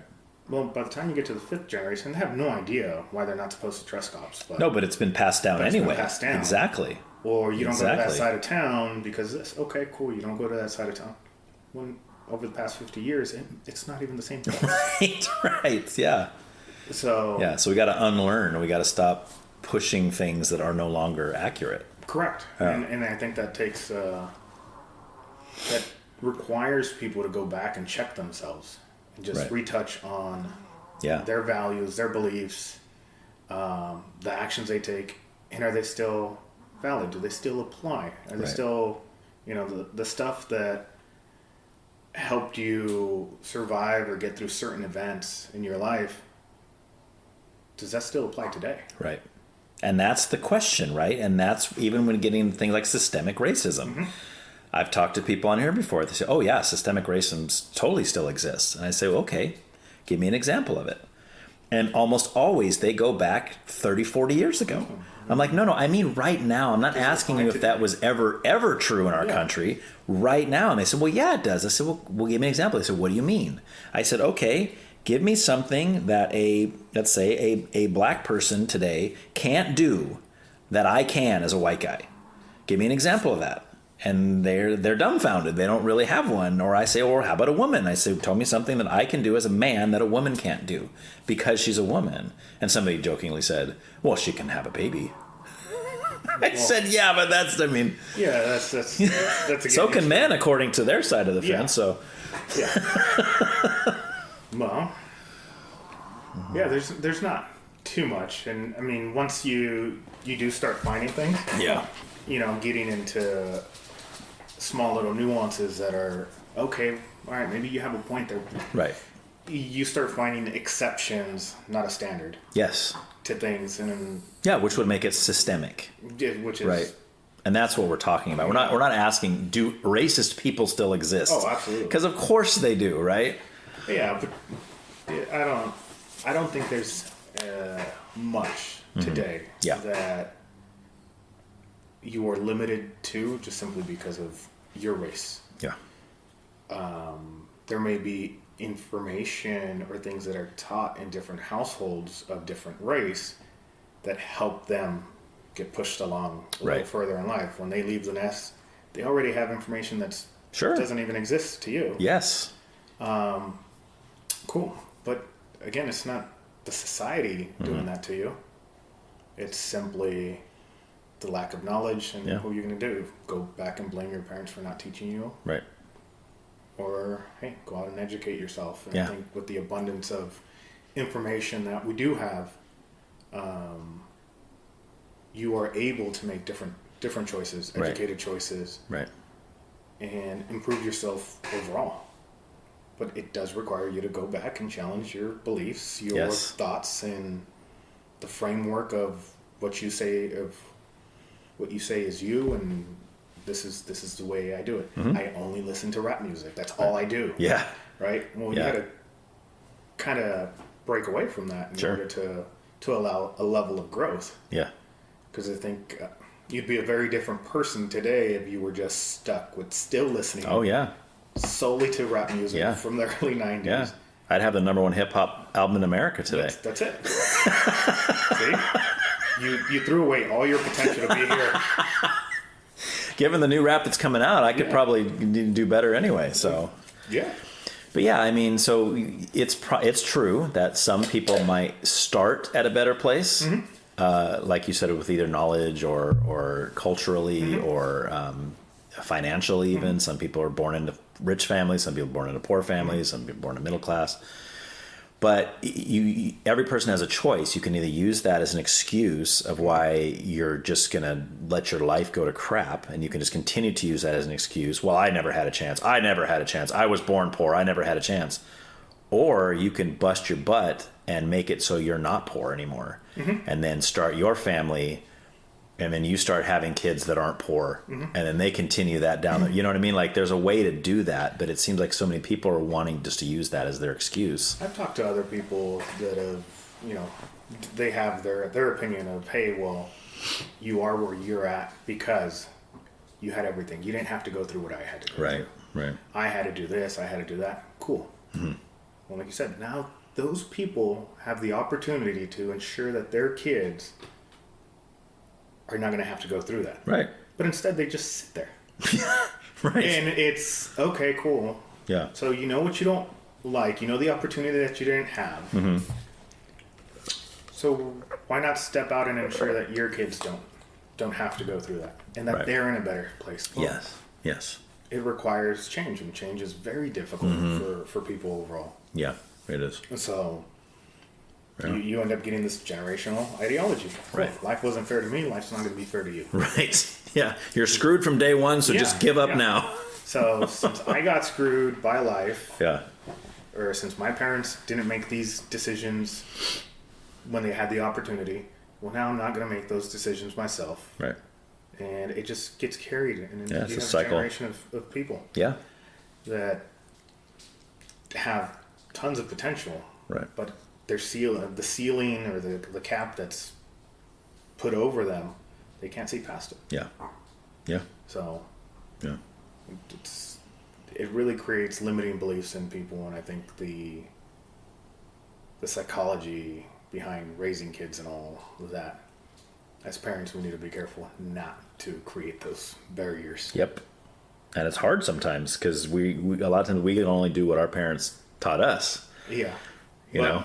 Well, as a start at the beginning, yeah, that's all we can do. Mm-hmm. Unless you educate yourself more. Right. Right. And go back and do, whether it's work through therapy, whether it's work through education. Mm-hmm. And it's not so much that something is wrong with you, but it's just cool. How do I improve certain aspects of me to ensure that improvement is passed on? Right. And then their new baseline is different than mine. It's higher, it's better, it's clearer. Yeah. The thought process behind things is improved. The ability to make choices. It's I think what you learn at home. And it's not that a lot of things are taught directly, but habits and ideology that you pick up when you're a little kid, Yeah. that just carries forward. Right. That carries forward, and if you don't check it, you carry it your entire adulthood. Right. So Right. you end up with a society that's filled with grown children, in a sense, Yep. but they're supposed to act like adults, and there's things that adults are supposed to do, Right. and that's it. They're not stable. They're not mentally stable, Right. or they can't take anything that's challenging for them. I think that's just something that's pretty important. Yeah. Just go back, Yes. review, recheck. You got to break the move cycle. forward. Yeah. Yeah. Exactly. Anyway. All right, man. So, God talk, spiritual God talk. Yeah. Where do you at with that? You have any beliefs in God at all? Are you a I do. atheist, agnostic? No. Okay. You do No. believe in God. Okay. I believe in God. Yeah. So who is God to you then? You follow any kind of religious system at all, or you? Well, I was, I guess, Catholic by tradition. Okay. By birth. Yeah. By birth, that's it. You're Mexican. You're 99% Catholic already at birth. So, I mean, that's basically was I can't even say the upbringing. That was just the tradition, because it's not like, aside from going to church on Sundays and going to baptisms and first communions, all that. Like, that was the extent of God talk. In a Right, sense. right. There's a party for your baptism. Yeah. There really knows. There's not too much conversation about it. Yeah. It's more ritualistic kind of stuff. Yeah. So, and it's their belief and whatnot. But yeah, that was part of my upbringing. I had to go. I don't remember my baptism, obviously, but I had to put in the 2 years of time to get my first communion done. Mm-hmm. And to me, it seems like all for nothing, because I really don't remember. Right. I really didn't pay much attention to it. Yeah. Nor did I care for it much at the time. But It's more because your parents probably Yeah. wanted you to do it. Mhm. Yeah. But more in I guess, in recent years, I've definitely started and tried to. I'm working on building that relationship there and opening up the doors to God, or the spirituality aspect of it. Mm-hmm. Started going to a Christian church. Oh, okay. And it seems like I get more out of it. There's more actual explanations, breakdowns of it. As opposed to the as Catholic opposed to Church. the Catholic stuff. It's just, okay, we're going to read out of this. And for me, a lot of the observations that I made when I was going to the Catholic Church, it's the pastor telling you his opinion, for one, of what's going on. And in the Catholic Church, I noticed that there's a lot of, again, guidance for you to lean towards their opinion, their views, and it's like, let's just break down what God was trying to tell us and forget about your personal opinion. Just Right. this is what he's trying to say. Okay.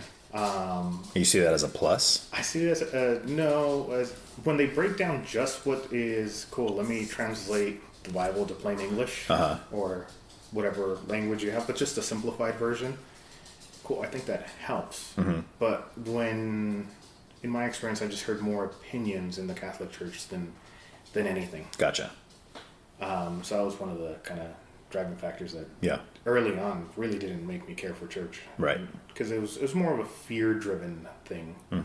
Oh, well, if you don't do things the way God says, you're going to hell. Right. You're doing this. You're doing Right. that. And it's like, is there anything I can do right? Right. Yeah. You know, and then growing up in a Mexican household, religion being what it was, it's again, it was, in my childhood, it was used as a fear thing. Oh, well, if you don't do this, God's going to punish you. So that's, okay, so it's a motivator for me to do this because God is saying through you that, hey. Yeah. I think it was just used more of as a subconsciously, not knowing, but manipulation. Sure. Of getting you to do things. Yeah. Yeah. So you like the scripture being like studied and talked about, but you just don't. You're saying you don't like as much of man's opinion getting intermingled with that. Yeah. Okay. No, I think it's just the scripture is good, but there's many cases where people just use the scripture to take advantage of. Sure. Oh yeah. Situations or people in general. Right. So, okay. But for me personally, I've really enjoyed these past couple of years just working on my relationship with God and seeing how doors have opened for me, opportunities have slowly opened up. And sometimes it's things that I'm not even expecting, but it requires, I find myself going, praying a little bit more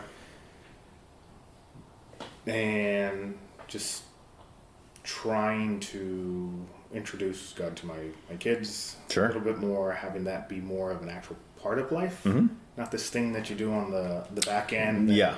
Your friends really don't know you go to church. Nobody knows you do anything about that. Right. Because the fear of the judgment. Oh yeah, of course.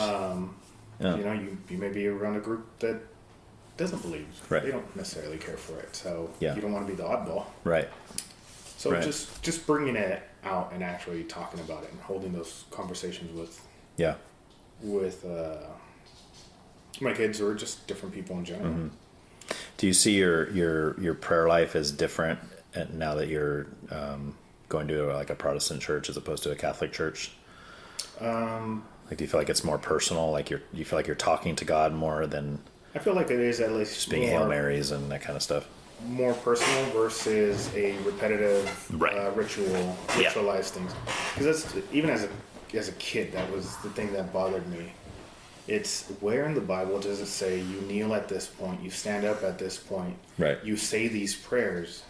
Like, well, I'm pretty sure nobody's been able to answer that. Or at least I haven't ran into somebody that says, "Hey, look here." Yeah. But I myself haven't cared too much. I can tell you it's not in there. Well, I know it's not in the Bible. Right. Yeah. Where do these ideologies come from? Right. What's the source? And I think it's made it challenging to, I guess, just accept the Catholic religion for what it is. Right. It's great with people of faith. Yeah. But there's just so many unknowns to me Right. there.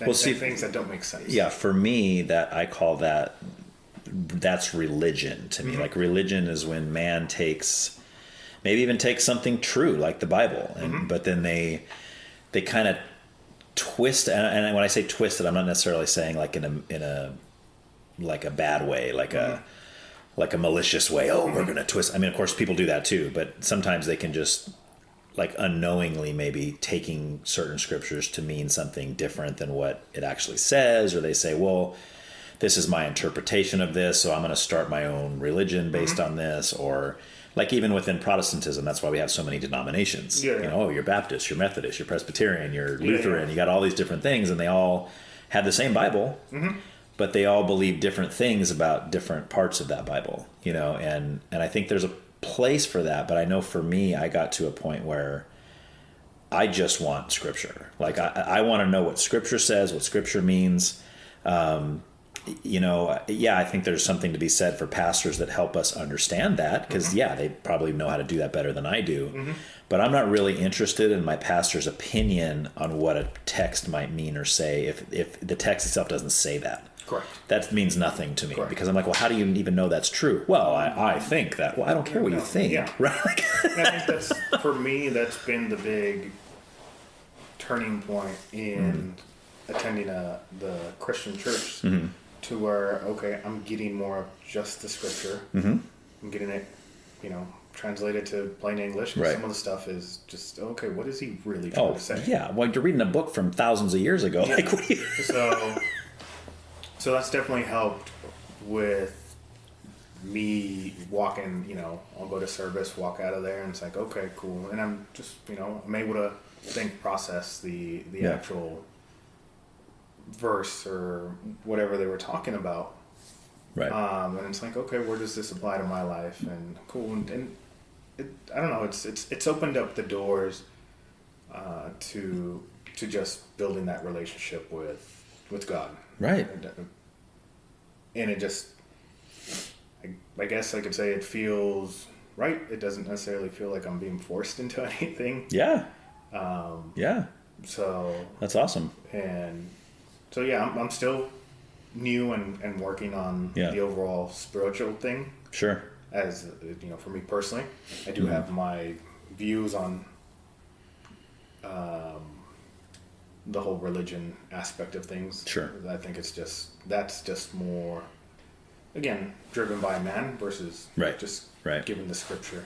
So at what point was it for you that I mean, I know you said it's been a couple of years that you've been going to this other church, but like, was there something specific that happened for you that made you kind of start examining your own beliefs, where you're like, okay, I was brought up Catholic, but do I really believe this? Or like, what do I believe? Like, and then that eventually led you to the church you're at now. Well, for me, personally, growing up, going to church wasn't something that we had a choice to say yes or no to. You had to go. Right. Right. So, and you couldn't ask much questions about God. So, or just explanations. Like, that's just the way it is. Yes. Like, why do we get baptized? Because you have to. It's like, well, you know. Yeah. Why do I have to do my first communion? Well, that way you can go receive communion. But why? Right. Like, but what's the purpose and the goal? We don't know. This is what we do. And so this is, I mean, I think the Catholic religion has its own beauty in it, and the Mexican culture is really embedded in deep faith in it. And it's awesome. Right. I'm not saying, you know, any particular religion is right or wrong. I think we're all kind of gambling on who gets it right. Right. Well, do you really believe that though? So what makes you choose Jesus then? If you feel like all of them, like, why not Buddha? Why not like Krishna? If you think they're all the same. Well, I'm not necessarily that they're all the same, but nobody really has the answer to say this is the one. Right? Like a definitive guaranteed. Yeah. So that's what I'm saying. We're all kind of gambling on, hey, well, we'll find out whether we got the right one or not. That's true. Yes. So on that end of it, and to go to your question, what makes me choose Jesus? I couldn't tell you. I'm still Yeah. new, but Right. invested in this path, and Yeah. I can say my life personally kind of changed as I started seeking God and trying to do it His way. Right. This is my way. There you go. So I don't have much of a, I guess, a answer for you other than, hey, this is... Yeah. I only asked that question because, like, I know when I've talked with kind of born Catholic people, that's kind of one of those religious systems that it doesn't seem easy for people necessarily to just walk away from and go into something else. Like I know people that have said, well, I grew up Catholic because my parents taught me that, but I'm actually an atheist now. I no longer believe in God at all, so therefore I'm not a Catholic. Yeah.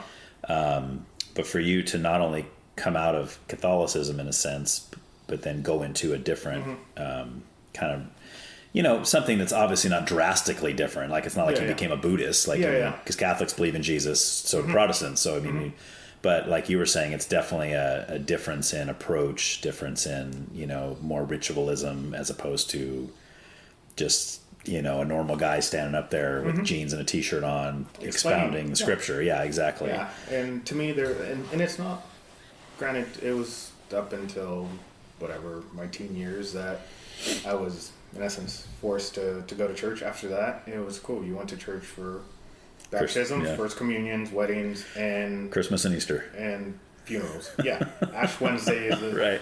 Is it? Yeah. Ash Wednesday is the day that the church is full. Yes. You know, of people. Great. Yeah. Where is that draw every other day? Yeah. And that's a good question. Like, to me, that's a good question, because that's the questions I would be asking. Even as someone who goes to a Protestant church, I'd say, yeah, I go every Sunday. Well, not every Sunday. I go every Sunday.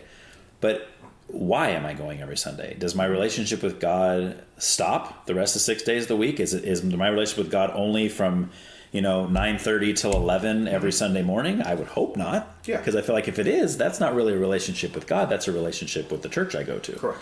So, I mean, like you're saying, ultimately, I think the whole idea of learning the scriptures, of listening to sermons, of going to church is so that I get to know God better, right? So that relationship builds. Yeah. You know? So for me, like in the teen year school, when I just completely stopped attending. I know my mom would make it big, but she was just making Ash Wednesday big. Right. Like the main days. Oh, you got to go for Easter. You got to go for is it Palm Sunday? Yeah. Okay. You know, you got to go for these major days, and it's like, okay, cool. What about the rest of the year? What about the rest of the stuff? Right. So I just kind of stepped away from it early on, and it wasn't until, I guess, after my divorce that a couple years after that I started stepping into the church. I had a individual that I know. He I don't even know why he brought it up. Older guy, but he brought it up. He's like, "Hey, look, are you do this? You know, would you like to join us for church this and this day?" Great guy. And he started to kind of sharing his story a little bit, and it connected with mine. I related, and again, he had never opened up about his stuff. I never said anything. Right. And cool, he just started sharing his story. Left me an open invitation. He was like, "Just if you want, cool." Like, it took me about a year, year and a half, and then Isn't I that called funny? him up and I was like, "Hey, what service do you go to?" Nice. And he was like, "Oh, I'll be there at 9." I was like, "Cool, I'll see you there." Wow. And that's where you've been ever since, at that same church? Okay. Since, and it just kind of started, more doors opening. Just as that relationship has grown between God and myself, I see improvements. Yeah, is there still things that I'm like, what am I supposed to do? I hope so. And I hope so. It didn't turn into just, hey, you believe in him and everything's golden. Right. No, there's still life. Anybody who tells me that they everything, I have no questions. I understand. It's all, I'm good. I don't believe them. I say, you're full of it. That's not the way this works. We will continue for the rest of our earthly life to seek these answers and to seek it's designed that way. Yeah. right? Like I can memorize the entire Bible. Correct. That doesn't mean I understand the whole Bible. Like God has to reveal that stuff, and He's not going to reveal it all at once. Like I have to go through things and learn things, and it's and that I think that aspect of it takes time. You know, you improve on something through consistency, not because versus just doing. Like you said, you can read the Bible in a week. You can go through it, right? Right. You walked away with absolutely nothing. Right. But you read it. Yes. Yes. So, I get a little badge. Yeah. Guess what I did? Yeah, I memorized it. Versus, you're reading 15 minutes a day or 10 minutes a day, or your introduction, you're having conversations about religion or a scripture with somebody else. Well, you're going to learn more in those little bits than you would just blasting through and reading. Yes. Because at that point, it just becomes words. You're not working on a relationship with Yeah. And that's exactly what I was 24 when I became a Christian, and I hated Christians before that. I hated it because I felt like it was all the normal reasons. So narrow-minded, the only way, blah, blah, blah, this kind of stuff. And I never liked Christianity at all. But as soon as I became a Christian, which was a weird circumstance as it was, because it didn't happen in a church or not through another believer. It was kind of like a direct thing. Yeah, it was just me and God, But I immediately, just like day one, just picked up the Bible.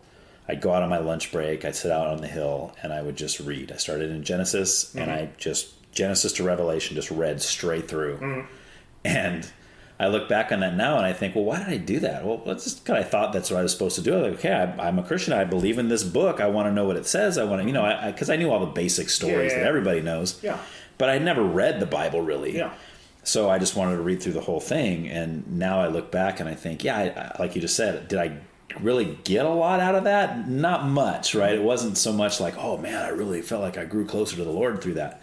That would come years later as I started to really get into deeper study and prayer and that kind of stuff. But yeah, it's interesting how, and I wasn't doing it so I could tell people, hey, guess what I did? I read the whole Bible. Yeah. It was more, again, just I'm looking for answers here.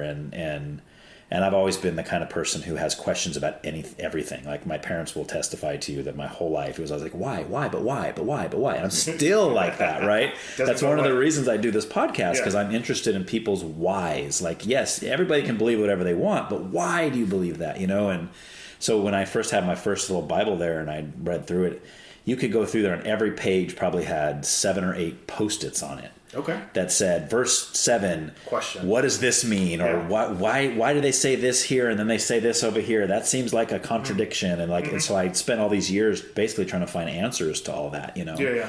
And I didn't find answers to all of it, but I found answers to some of it. And, other stuff I had to read later. It wasn't until years later I'd be reading the same scripture I've read a million times, like, oh, because then it's like the Lord has to open that up to you. You have new experiences, new information. Yeah. And it just lands and it hits different. Correct. So I think for me, I'm not sure what you mentioned, but as far as when I decided to at least explore or open myself to the idea of Christianity in a sense, I think the biggest thing was it wasn't forced. The guy that invited me didn't push anything. He just, and I mean, I still see him today. I still talk to him. That's awesome.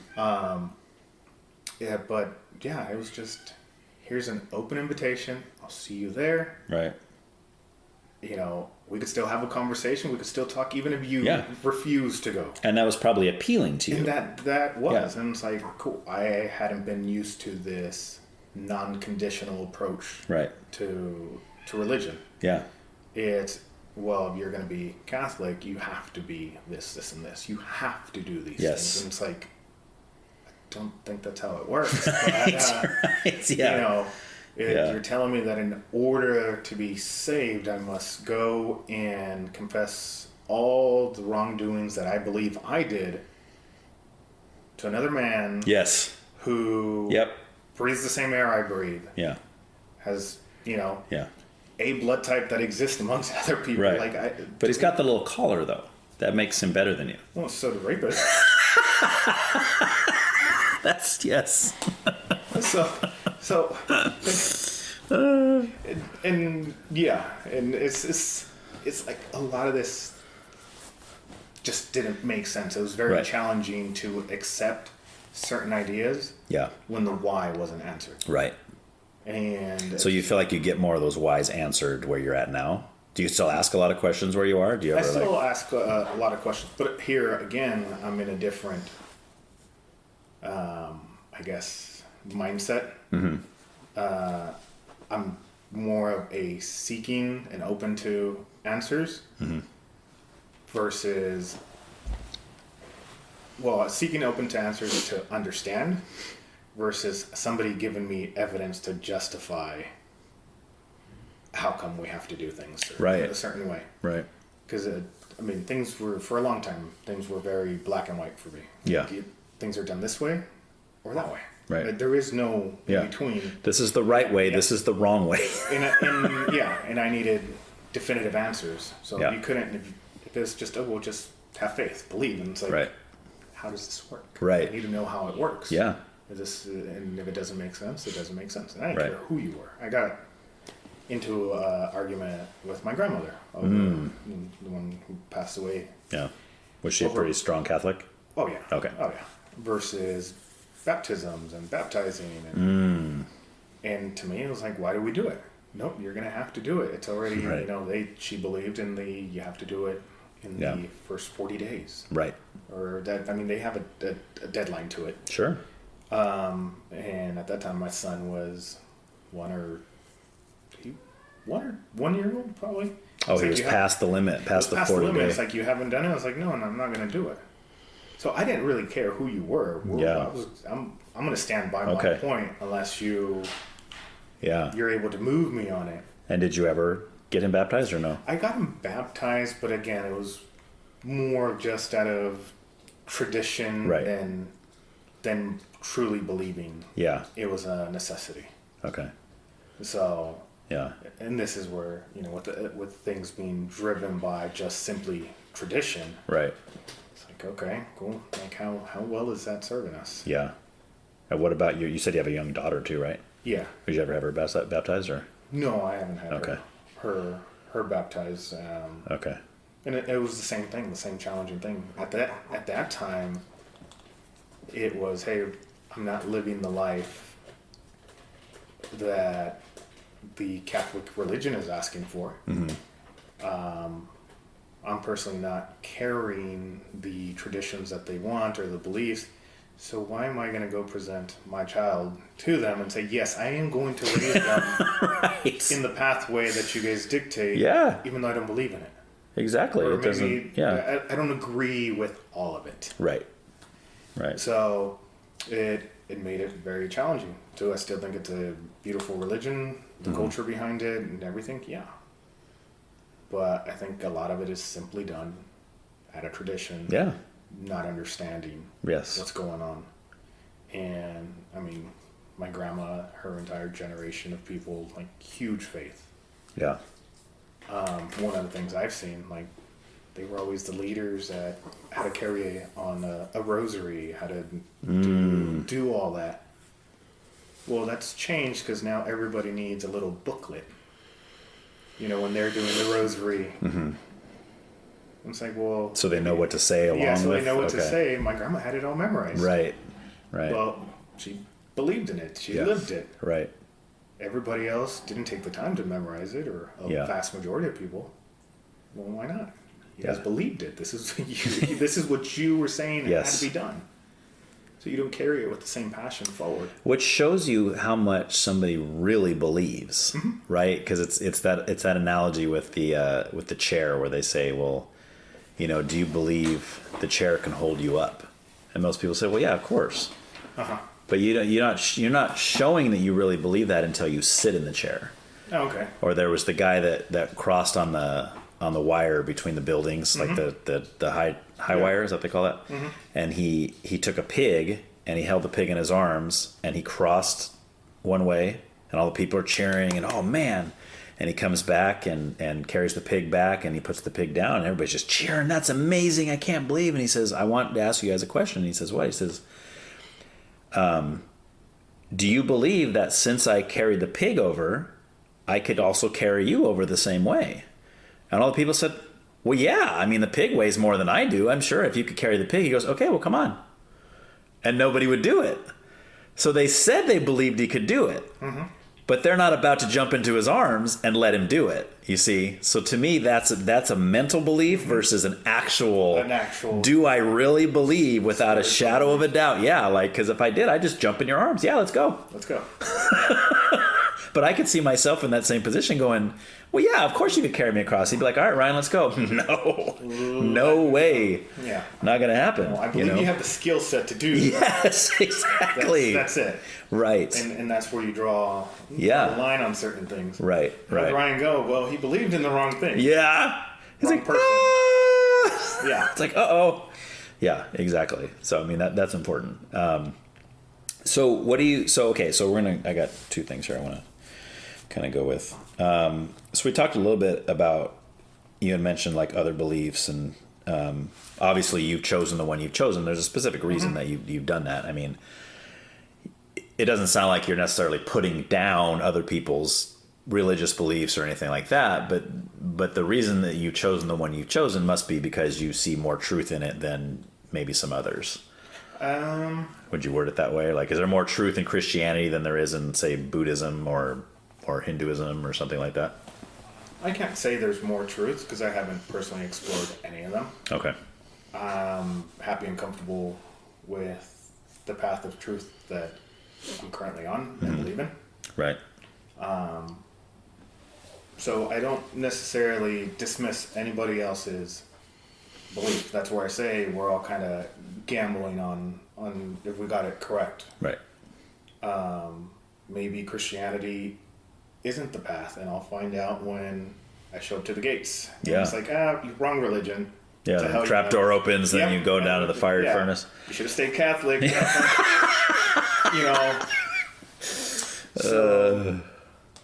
So I think the biggest thing is religion. Most religions have a great set of values. True. And I think that's the important part. Can you live by those values? Can you work within those values? And then you can have conversations with some other religion without necessarily, just based on values. Sure. Your belief is completely separate. Yes. But you can have a respectful conversation. Right. Not saying, hey, the Jews are correct on what they do versus the Christians versus the Catholics. No. Right. Because nobody can actually say, hey, I am correct. Yeah. But... Well, Jesus might have been able to say that, though. Well, he's not here. Assuming. Right? He's not. But like when we look at like a scripture where I mean, assuming that the scriptures are true and that they record what Jesus said accurately, he did say, I'm the way, the truth, and the life, and no man comes to the Father but through me. That's pretty exclusive to say, I am the only way is basically what he's saying. So that means that someone who believes in Krishna or in Buddha, they don't got it. Yeah, and it may be. I think there's more to that. It's hard to say that, hey, the people in a remote area of the Amazon that haven't been exposed to Christianity or the Bible, that they're deemed to go to hell just simply because. Sure. Well, no, they have no knowledge of it. Yeah. How can you be condemned to a certain fate when you knew nothing of it? Well, I would say that God can reach people there even without a Bible or without, they don't, like if Jesus is the only way, right? Yeah. And God sees a bush country somewhere where there's tribal people who they've never seen a American missionary, they've never seen a Bible, they've never heard of Jesus. Correct. So if that's the case, then I would say, they get a pass because they didn't have an opportunity to believe in Jesus or not because they never heard of him. But I also think that if God is who he says he is, then it's not hard for him to reach out. Yeah, even without a missionary, right? Like you could just reveal your truth to those people and tell them. And when you look into some of these, like the histories of some of these tribal people, it's interesting because some of them have stories of a flood that went over. They have stories of God sending his son to die for the sins of, like, they have that stuff, and it's like, well, where are you getting that from? You've never seen a Bible. Yeah. And we're all sitting here, we're like dumbfounded, like, Yeah. how could this happen? I'm like, well, God's bigger than that. Like, Yeah. he could easily reveal that to these people without the help of missionaries and Bibles, And I think for that, you're correct. Yeah. Can he? Yeah. And has he? More than likely. Sure. But sometimes it's just they call it a different thing. Could be. They describe it a different way. Sure. So it's like, oh no, we're describing it correctly because it comes out of the Bible. Right. Somebody messed up your historical story as they were passing it down just through language. They didn't write it down, so it doesn't count. Yeah. Right. Yeah. I think as humans, we find a way to try to present what we believe in and know as more correct. Yeah. If that's a way to put it. No, and there's definitely a truth to that. I know for me, I tend to want to get at whatever is true, not so much trying to push what I want to be true necessarily. But I mean, and that kind of brings me to the next thing I was going to ask you about is just truth in general. Like, do you believe that there is an absolute truth? Like, is there something that's true regardless of whether or not you and I believe it's true, or does truth come only with belief? If that makes any sense. Sometimes Is there an absolute truth? Yeah. Yes. Are we going to be exposed to it in a manner that we dismiss all other truths? I think as a whole, as a race, culture, as mankind, I don't think we've done well on accepting truth. So God could have revealed the exact plan already. Right. We just didn't believe the right person. Sure. He knew it was the right person, but I think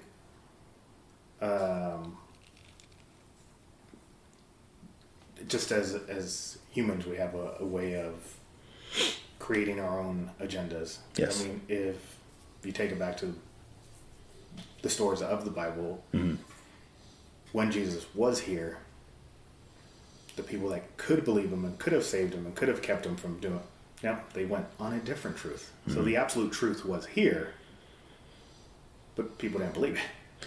You mean the people that didn't believe, the people that killed him, basically, Yeah, you're saying? basically. Yeah. Yeah.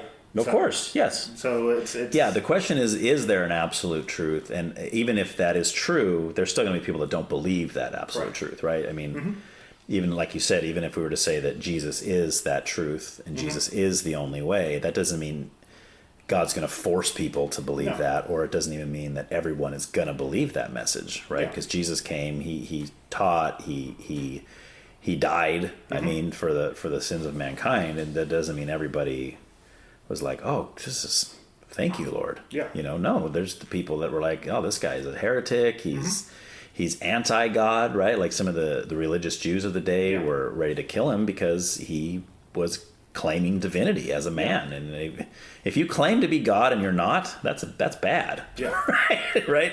But if you are, hey, you can claim it all you want, you know, but so yeah, for sure. So the existence of an absolute truth doesn't necessarily mean that everyone is going to follow that truth, but I mean, even not in a spiritual or religious sense. I mean, there are certain things that are absolute truth, like gravity, right? Gravity forces things down, right? But then the philosopher comes along and he says, yeah, but how do you don't know? You could drop that ball off the roof for your whole life. You don't know that when you're 95, if you drop it, it's going to go up. It might go up. How do you know until you do it all those times? You don't know. Yeah, that's true. So, and philosophically, that's true. But like when you talk about like the probability, you say, okay, well, from a scientific standpoint, if I drop this ball for every day for 30 years and it's gone down every time, I can say most likely gravity pushes things down, right? So that'd be a probable But that's, solution. That's again, to me, that's science is something based on observation. Is there chemical reactions at a certain point that every time these chemicals touch, this happens? Right. Well, on that same thing, it's probability that one day these chemicals are going to touch and nothing's going to happen. Well, but that's not probability. That's possibility. Well, Because the probability, that would have had to happen enough times to where you could say, well, that's pretty probable. Mm-hmm. But you can say, is it possible? Mm-hmm. Yeah. Is it possible for whatever gravity is just to completely break away one day and everything starts floating up? Mm-hmm. Yeah, it's definitely within the realm of possibility. Yeah. But from what we know and what we can study and what we can tell, the probable answer is that gravity is going to keep everything down. To the point that if one day it broke down and everything started floating up, what would we say? Oh, gravity's gone. Well, that's now gravity has been destroyed or it's broken apart or whatever happens. Assuming that once it is gone, things would float up. Right.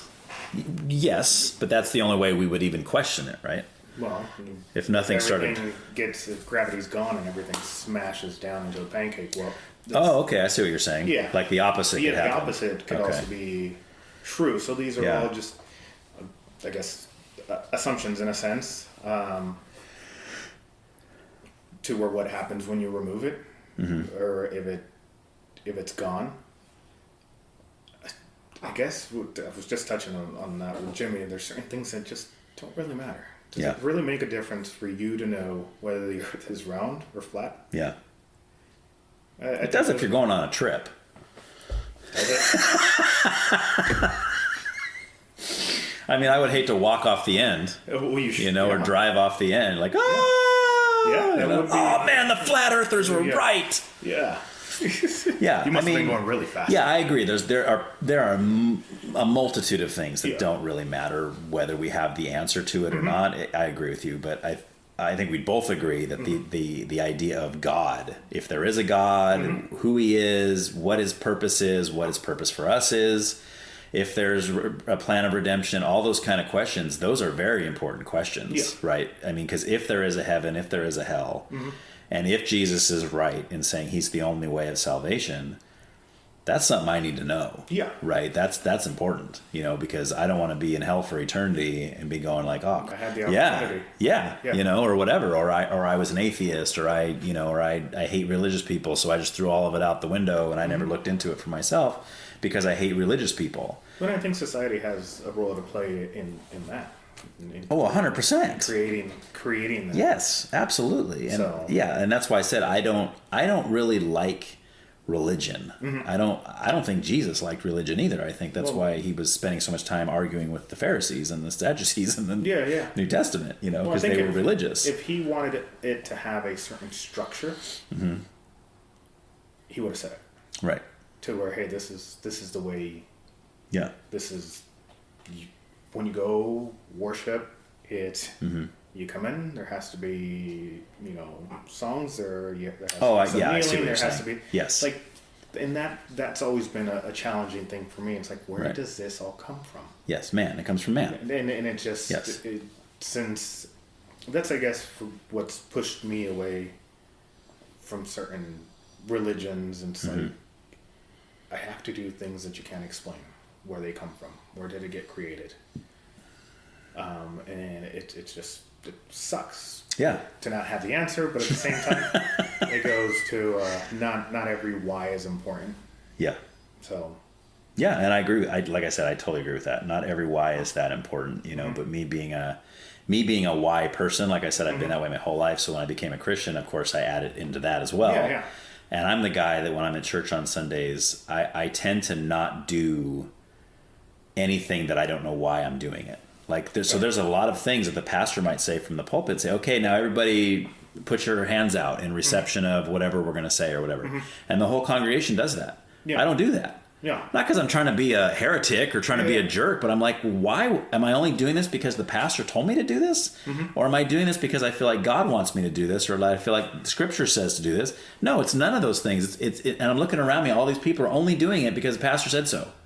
And here they all are, got their hands out. And I'm like, and I'm not saying that there's anything satanic or anything evil with them doing that. Just for me, I tend to have a reason for everything I do, generally speaking. Good or bad, I always have a reason for it. Usually, if that makes any sense. Okay. Yeah. Does that muster up a thought? You look like you're... it's just I guess if you don't move forward on anything unless you have a reasoning, right? Do you find yourself that you freeze in certain things, or you stop yourself from change or doing anything different just because you don't have the reason? That could be a danger of that. Yeah, that could be a danger. Like for example, like back to like the church service. Let's say the Lord is truly leading me to do something. Yeah. And maybe in my head and in my thought process, I don't really know why I'm doing that. Like I'll say I'm questioning that. Is this really God? Is this, I don't know what this is. Yeah. And then I don't do it. And God's like, no, disobedience. Well, yeah. You know, so I mean, I guess technically that could be preventing me from doing something I'm supposed to. And it's more of, I don't know if it's a why it matters. Why is it a big deal? You know, what's the big barrier that you're facing on it? True. You know, what's that why? You're answering you want answers to your why. Yeah. But again, you're not answering your why. Then there's another why that is like, well, why not just do it? Correct. Right, is kind of what you're saying. Yeah, and that's true. You know, and That's true. I think it's a personality thing. yeah. So, yeah, for sure. And there's pros and cons to it. Oh, definitely. That's where like I said, not every why is important. That's Right. kind of new Yeah. concept of moving forward. I think things. I think it's just that for some reason it's just the way my mind works, and I don't know why that is. But I think it goes, you know, it kind of goes along with my, I guess, anti-authority thing. That's part of my personality in a sense. That's probably can be a bad thing, but like I have a hard time with doing things simply because somebody said to do it. Aren't you putting your own authority at that point? If it's anti-authority, you're authorizing yourself to go against it. Yeah, well, yes, but again, it's still questioning the person who's telling me to do it, right? Yeah, I guess in a sense I'm saying I am not going to do this or I am going to do this. But I just don't want it to be simply because you told me to do it. But that sometimes that's not okay. Like if my employer says, you know, Ryan, I need you to go run the trash out. I can't just be like, nah, I don't want to do that just because you told me I'm not going to do it. I was going to do it. Yeah. But now that you asked me to, no, I'm going to lose my job, right? That's not the way that works. Or when I'm a kid and my parents said, clean your room. No. Just because you told me to, Mom, not going to happen. No, I'm going to get in trouble for that, right? And rightly so. Because Do you feel like some of that ideology comes from your childhood? Yes. Oh, yeah. Well, I think it's part of my personality that's kind of always been there. And I think, like I said, it just kind of translates into that. And a good example of that would be like before I was a Christian, before I was conservative even or any of that stuff. I was highly into punk rock, and most of the lyrics in punk rock are anti-establishment. They're, you know, screw the government, screw authority, and anybody that tells you what to do, just do whatever you want to do, anarchy, all this kind of stuff, right? And I was all hook, line, and sinker with it. It was great. You should be able to live free. Yeah, right? Consequences. But now that I do hold to Scripture, I do hold to a lot of conservative beliefs, and I have strong reasons for those conservative beliefs to where the punk rock community might be totally not. Like I'm very much pro-life, right? Most of the punk rock community would be pro-choice. They would say, oh, a woman should be able to do whatever she wants with her body. I'm like, no, and I have strong reasons for believing that that's not the way it is. So there are certain things that I'll line up with, you know, and certain authority. Like I will hold to the authority of Scripture. If Scripture blatantly says, Ryan, you need to do X, Y, Z, then I'm going to try my best to do X, Y, Z because I hold that as God's word being the authority. But if it's a pastor, and now I need to be careful here because I do respect the position, right? No, I understand if God has put him in that position, then I should be listening to him. Yeah. But if he tells me to do something that goes blatantly against what Scripture says, not going to happen, right? Because I hold that as a higher authority. That was one of the biggest challenges for me with the Catholic religion. Yes. Ways that they would speak, ways that they would say things. Defending all the child molestation things that the Catholic Church would face here and there. And I'm pretty sure other places run into it. But right. How do you defend that? How could anybody defend that? I don't. So one of the like it just the pastor or the preacher is in a sense you assume a little bit more authority or knowledge than you about what it is you're going to study. Yeah. But I think in the Catholic religion or in the Mexican culture, they're given so much more power. Yeah. To where their word or their wants and needs is. Right. And it's like, wait, you weren't put in that position to do that. Yes. So that was one of the things that really pushed. Mm-hmm. As I started seeing it, it's like, man, it didn't sit right. Right. This is what you guys are preaching, but then this is what you're defending. Yeah. We're here to help the poor, yet you're the richest religion, period. Right. You know, I sat down and did numbers one day of how many millions of dollars Mexico receives through just the church. Really? From the people on a daily basis or on a, just a Sunday, just on a given Sunday through the services. Okay. I mean, and You're talking about like through giving from the through congregations? Yeah. Okay. And it ended up at millions and millions. Wow. And it's like, okay, because that was the discussion with my cousin. It's like, they have millions of dollars and you have poor people. Yeah. How is that possible? Mm-hmm. They want to feed the needy and those in shelter, the homeless, but they need more donations. Mm-hmm. And she was on the whole thing of, hey, they just don't have enough. It's like, cool, let's do numbers. Boom, boom, boom. Yeah. Like, you're telling me that, that just in one town they're collecting, over a month. I forget the exact numbers right now, but let's say they're collecting 1 million pesos. Cool. That's not enough to help certain communities. Right. Just being basically a filter of taking those donations and putting them in the right places. Putting them to giving it to those people that really need it. Yeah. So, okay, well, if that's part of our religion, or the religion there and what Scripture says to do, how come it's not being done? Right. Because they got to look out for themselves first. Well, of course. And so there's a filter of, these are all my needs, and this is what's left. Right. We'll give you the scraps. Correct. Yeah, which is not right at all. So, yeah.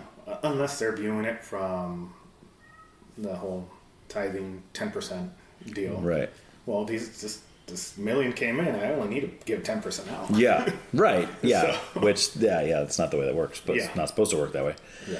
But and I think that's a problem in Protestant churches also, not just Catholic. I think it's anytime a pastor or a preacher or anybody is like, okay, I have a mortgage to pay, I have a car payment, I have, and some of these bigger ones, I got a private jet I got to fund, right? Like you see some of these guys and it's like, dude, you are missing it. Well, and I mean, obviously it takes some sort of monetary contribution to keep the place open, keep the staff, keep the... Yes. So that's all understandable. Right. That, it is going to take some sort of donations to keep the bare minimum established. Yes. Open. Yes. But when it exceeds that, and again, nobody to say what the limit is. Yeah. But when your pastor has a private jet to fly around the country, right? Something's wrong there. Yeah, who's getting helped out first? Yeah. But I was going to respond to what you said there. I was in like a Bible study one time, or it was more of a meeting one time with some guys of the church I was going to at the time, and we had just had the big financial meeting. Mm-hmm. This is the amount of giving that's come in. This is what the expenses are for the year. We might have to close the church. What do you think we should do? That kind of thing. And there's probably like 10 guys there. And everybody's going back and forth. Oh, this and that. And, and then this one guy raises his hand. He goes, and they go, yeah, Jim. He goes, do the lights turn on? And we're like, wow. I mean, for me, I was like, wow. Because they're talking about this $200,000 budget, and we got to pay this and pay this and pay this, and how are we going to pay this, and we need this, and it's like, he's just like, do the lights turn on? That's all we need. Yeah. Right? If the lights turn on, we can gather around God's word, and we can study God's word, and we can pray for each other. He's like, we don't need amps and electric guitars and drums, and I mean, all that stuff's nice. It's great, but we don't need it. Yeah. Right? We don't need this big building. We need a room with lights on. That's it. So it's like we're talking about closing the church down because we can't meet the $250,000 budget. Are you kidding me? Like, that's ridiculous, you know? So yes, the church does have needs and to function in a certain way. But my question is always, do we need all those functions? I mean, don't get me wrong. I love a great worship team and I love singing songs of the Lord and listen to it sound great.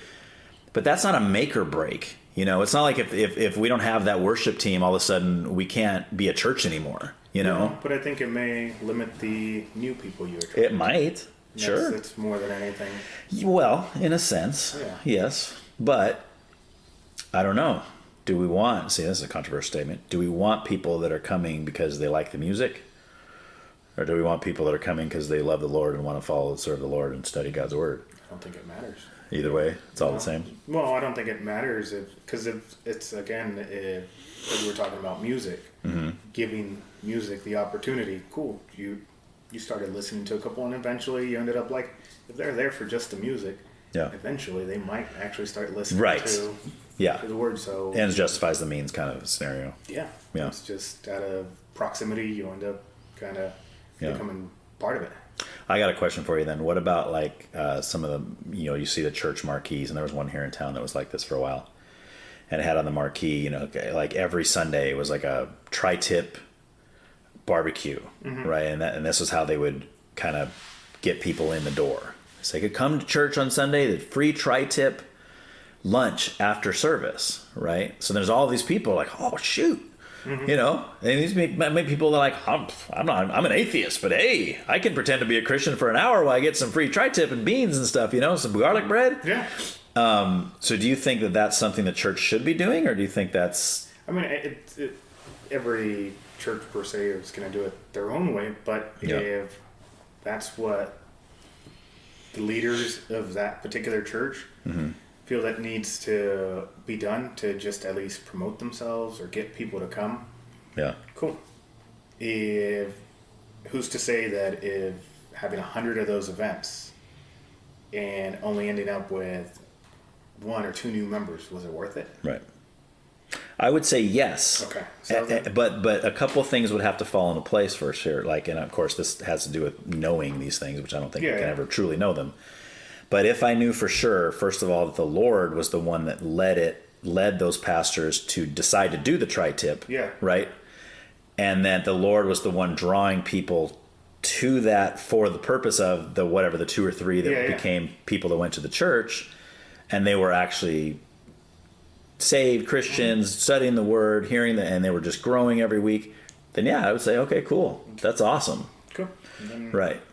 But if those elements aren't involved, and we did know that it was just simply like just trying to get people in the door for the purpose of tri-tip. Because I guess what I keep going back to is I feel like if you're coming for the tri-tip, then you're probably only going to stay for the tri-tip. Correct. In a sense, right? Like, what if they just take it away next week and now you're just left with just singing and God's Word? And like, I didn't sign up for this. Where's my tri-tip? You know? And of course that would weed those people out, I guess. Out. So it's more just... I see it as just creating a different approach to creating an invitation. Yeah. That's it. Okay. So can we say it's right or the best way to do it? I don't think I really have much of a point to argue on how correct it is, but if it gets people in the door and out of that, you know, you do come out with some results, some positive results. Yeah. Great. That's worth it. Maybe those people needed that event to happen in order to really feel welcome. Right. No different than my stuff. Sure. Maybe I needed this individual to invite me with no expectations. Yeah. No, and really expecting nothing from me and just, hey, we're still friends. Come if you want to come. If not, good. Right. We'll continue to do business together. We'll continue to talk to each other. Fine. Maybe the tri-tip barbecue, as far out as it may sound to you and I, is what they needed. Right.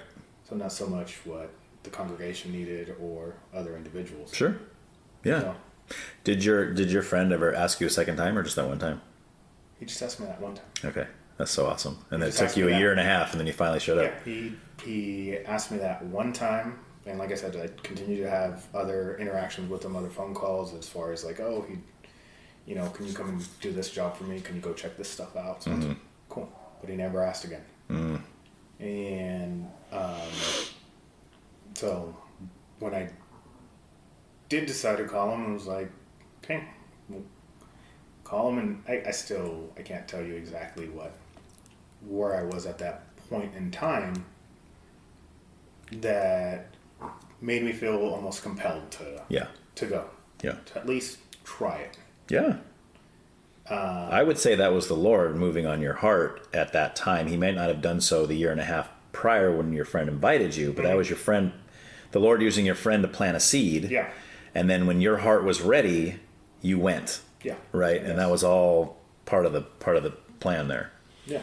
So I guess, I'm not going to I can't argue whether that's correct or not, but it's definitely... Sounds good, right? Sounds good. We'll take it. We'll take it. What do I have to lose by agreeing to it for now? Right. But yeah, you're right. He didn't. I do agree. He did plant the seed, and he did it in such a way that it turned into something. Right. And from there, different events have slowly come out or unfolded. And just meeting new people, and granted, I don't go to church or anything to do business with people as far as but it's just created this whole different level of trust in a sense. And I've been invited to other events now. It's like, oh, okay. So there is people that are okay with simply just having you show up with no expectation. Yeah. And I think that's been the biggest draw for me. This no judgment, no expectation. Show up, see if you like it. Right. If you don't, we're still friends. Everything's golden. Yeah. And I think the reason that resonated with you so much is because it's the opposite of what you grew up with. Oh yeah. Right. That's kind of what pushed you away. Yeah. Was the kind of the forcing of it. Yeah. It had to be done. And I grew up in with the similar deal of wanting to know why things happen. Yeah. And not receiving answers. What's the point? Well, they're telling you. Well, I need you to tell me. Right. Right. Especially when I would go to my parents for it. Well, how come we have to go to church, but my dad stays home? Help me understand. Right. Like, how did your mom answer that one? Yeah, she never did. Okay. How is he the exception? Well, he has to work. On Sunday? Every Sunday? Yeah. And so it's not like there was the only time he didn't have to work or that there was times it's again when there was an event. Yeah. So it made all those things made no sense to me. He magically doesn't have time on all the other days. Yes. All the other Sundays. But there's an event and we're going. That's right. We're all there. There you go. So things. I was very observant as a kid. Yeah. And still am, but a lot of that it's. You're telling me this is what we have to do. Cool. I do want to know why. Yeah. And then eventually I learned that, hey, you can also use it to manipulate them. So, like my parents, I can influence them using religion. So there was a period of time to where I and a couple of little things that I excused myself on using religion. Yeah. We got I got in a big old, I was must have been 10 years old, roughly. And I just got into it with my mom, and I pushed it too far. Yeah. I didn't live too far away from the church. I stormed out of the house, and she follows me, and it's like, where are you going? Well, I was going to go to church to ask for forgiveness. I wasn't going. I was going, cool. That excused me, so cool. Did she turn around and walk away? Or drive away? She had me jump in the car. We went to church. Oh, she just took you to church. She just took me, boom. It's like, oh, wow. Nice. It works both ways. You're like, hey, this religion thing can work out for me. Yeah, so. That's funny. So, yeah, which, again, probably not the best way to use religion. Yeah, but a good way. But, yeah. Okay. But it was part of my, I guess, learning process. Yeah. All right, final thing. Scripture itself. what we as Christians would call the Old and the New Testament, the Holy Bible, 66 books or whatever. How do you view that? Do you view that as being all true, some true? Like, what's your thoughts on that? I think I can't say it's all true and ignore the potential fault of man. Okay. As they were translating Sure. or writing it down. Sure. But I'd say it's my truth in a sense. Like, I'm okay with if there was a mistake in there. Cool, I'll follow it. Yeah. I'm not gonna You hold it to be I'll hold it to all be true. Like when you read it, you don't. Yeah. There's not certain parts where you're like, no, I don't like that part. I mean, That I can part sit must there not be true. and question it and challenge it, but I think that for me at least, it creates a fragmented belief at that point. Once I start doing that. I agree with you. And it's okay, you're here saying you believe with the exception of these two chapters. And it's like, well, how come? Right. And then you chase it. But Yeah. Because if you're determining those two chapters to be false, how do you know the ones that you're determining to be true aren't also false? Correct. So, Like if it's all up to us to decide which ones are true and which ones are false, I'm like, ooh, that's kind of a scary place to be. Yeah. Because I might decide one's true, and let's say I'll say Matthew 1's true and Matthew 2 is false, and you might read those and go, no, Matthew 1 is false and Matthew 2 is true. And we would be at odds with each other as far as which ones are true and which ones are false. We can't both be right. No. No, so I haven't necessarily thought about your question much, Okay. but I will stand by, hey, it's at least my truth. It may be incorrect, but I can't sit there and nitpick at it at this point in time and say, hey, I may not agree with certain things of it, and that's okay. Okay. But Like, do you have examples of that? no. Okay. No in particular. Nothing in particular or specifically. But just, there may not be an agreement with it. But I'll accept it as the truth that I feel it is. Yeah. So. Yeah, so I could read, there's certain passages I could read and go, ooh, man, that's harsh, or that's difficult for me to read. But then at the same time, kind of like you just said, I look at it as, I do see it as God's word, and I think that it's true, even if I struggle with it, or if I, because I put God on a much higher plane than myself. Correct. Right? Like, and it's true, like you said too, we could look at how the Bible was put together, or the men, did they have any ulterior motives to what they wrote down? Did they maybe only write down certain parts of what Jesus said because they didn't like something else he said? And and that's all good studies to get into. Yeah.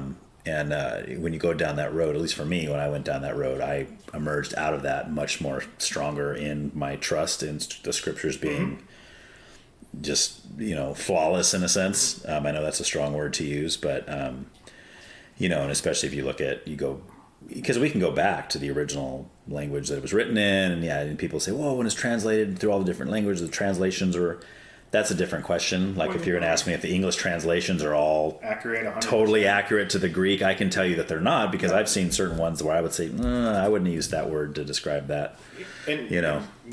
But I think for what they're doing, they're fine. Yeah. So. Yeah, but I think that's just, at that point for me, it's just chasing to disprove something. It's certain things may get lost in translation. The message may not be delivered in the exact manner. But I think as long as the message is there, and you haven't lost the actual message, then you're okay. You're good, yeah. Like you might say, well, they didn't put the from the Greek was supposed to be there, and it's not here in the English. Therefore, this get rid of this book. It's all trash. Yeah. What I do find interesting is when I hear about, like, hey, well, this Bible has certain verses that this Bible doesn't. Right. I don't necessarily agree with that. Yes. There should be just the one translation. Or if they should have all the verses, all the chapters that it's intended to. Right. Yeah.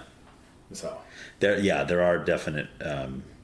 Obviously, there's reasons for that, but I mean, I'm with you. It'd be nice if we just had, and that's why I do like when the English translation put that note in there that say, this is not in this copy of whatever, because with the New Testament we have basically two main Greek texts that we use, and that's why, if you read the King James version of the English Bible and you read the New International Version, the NIV, you're going to see parts that are not in one or the other. And the reason for that is because the NIV translators are using a certain Greek text to translate into English, and the King James ones are using a different one.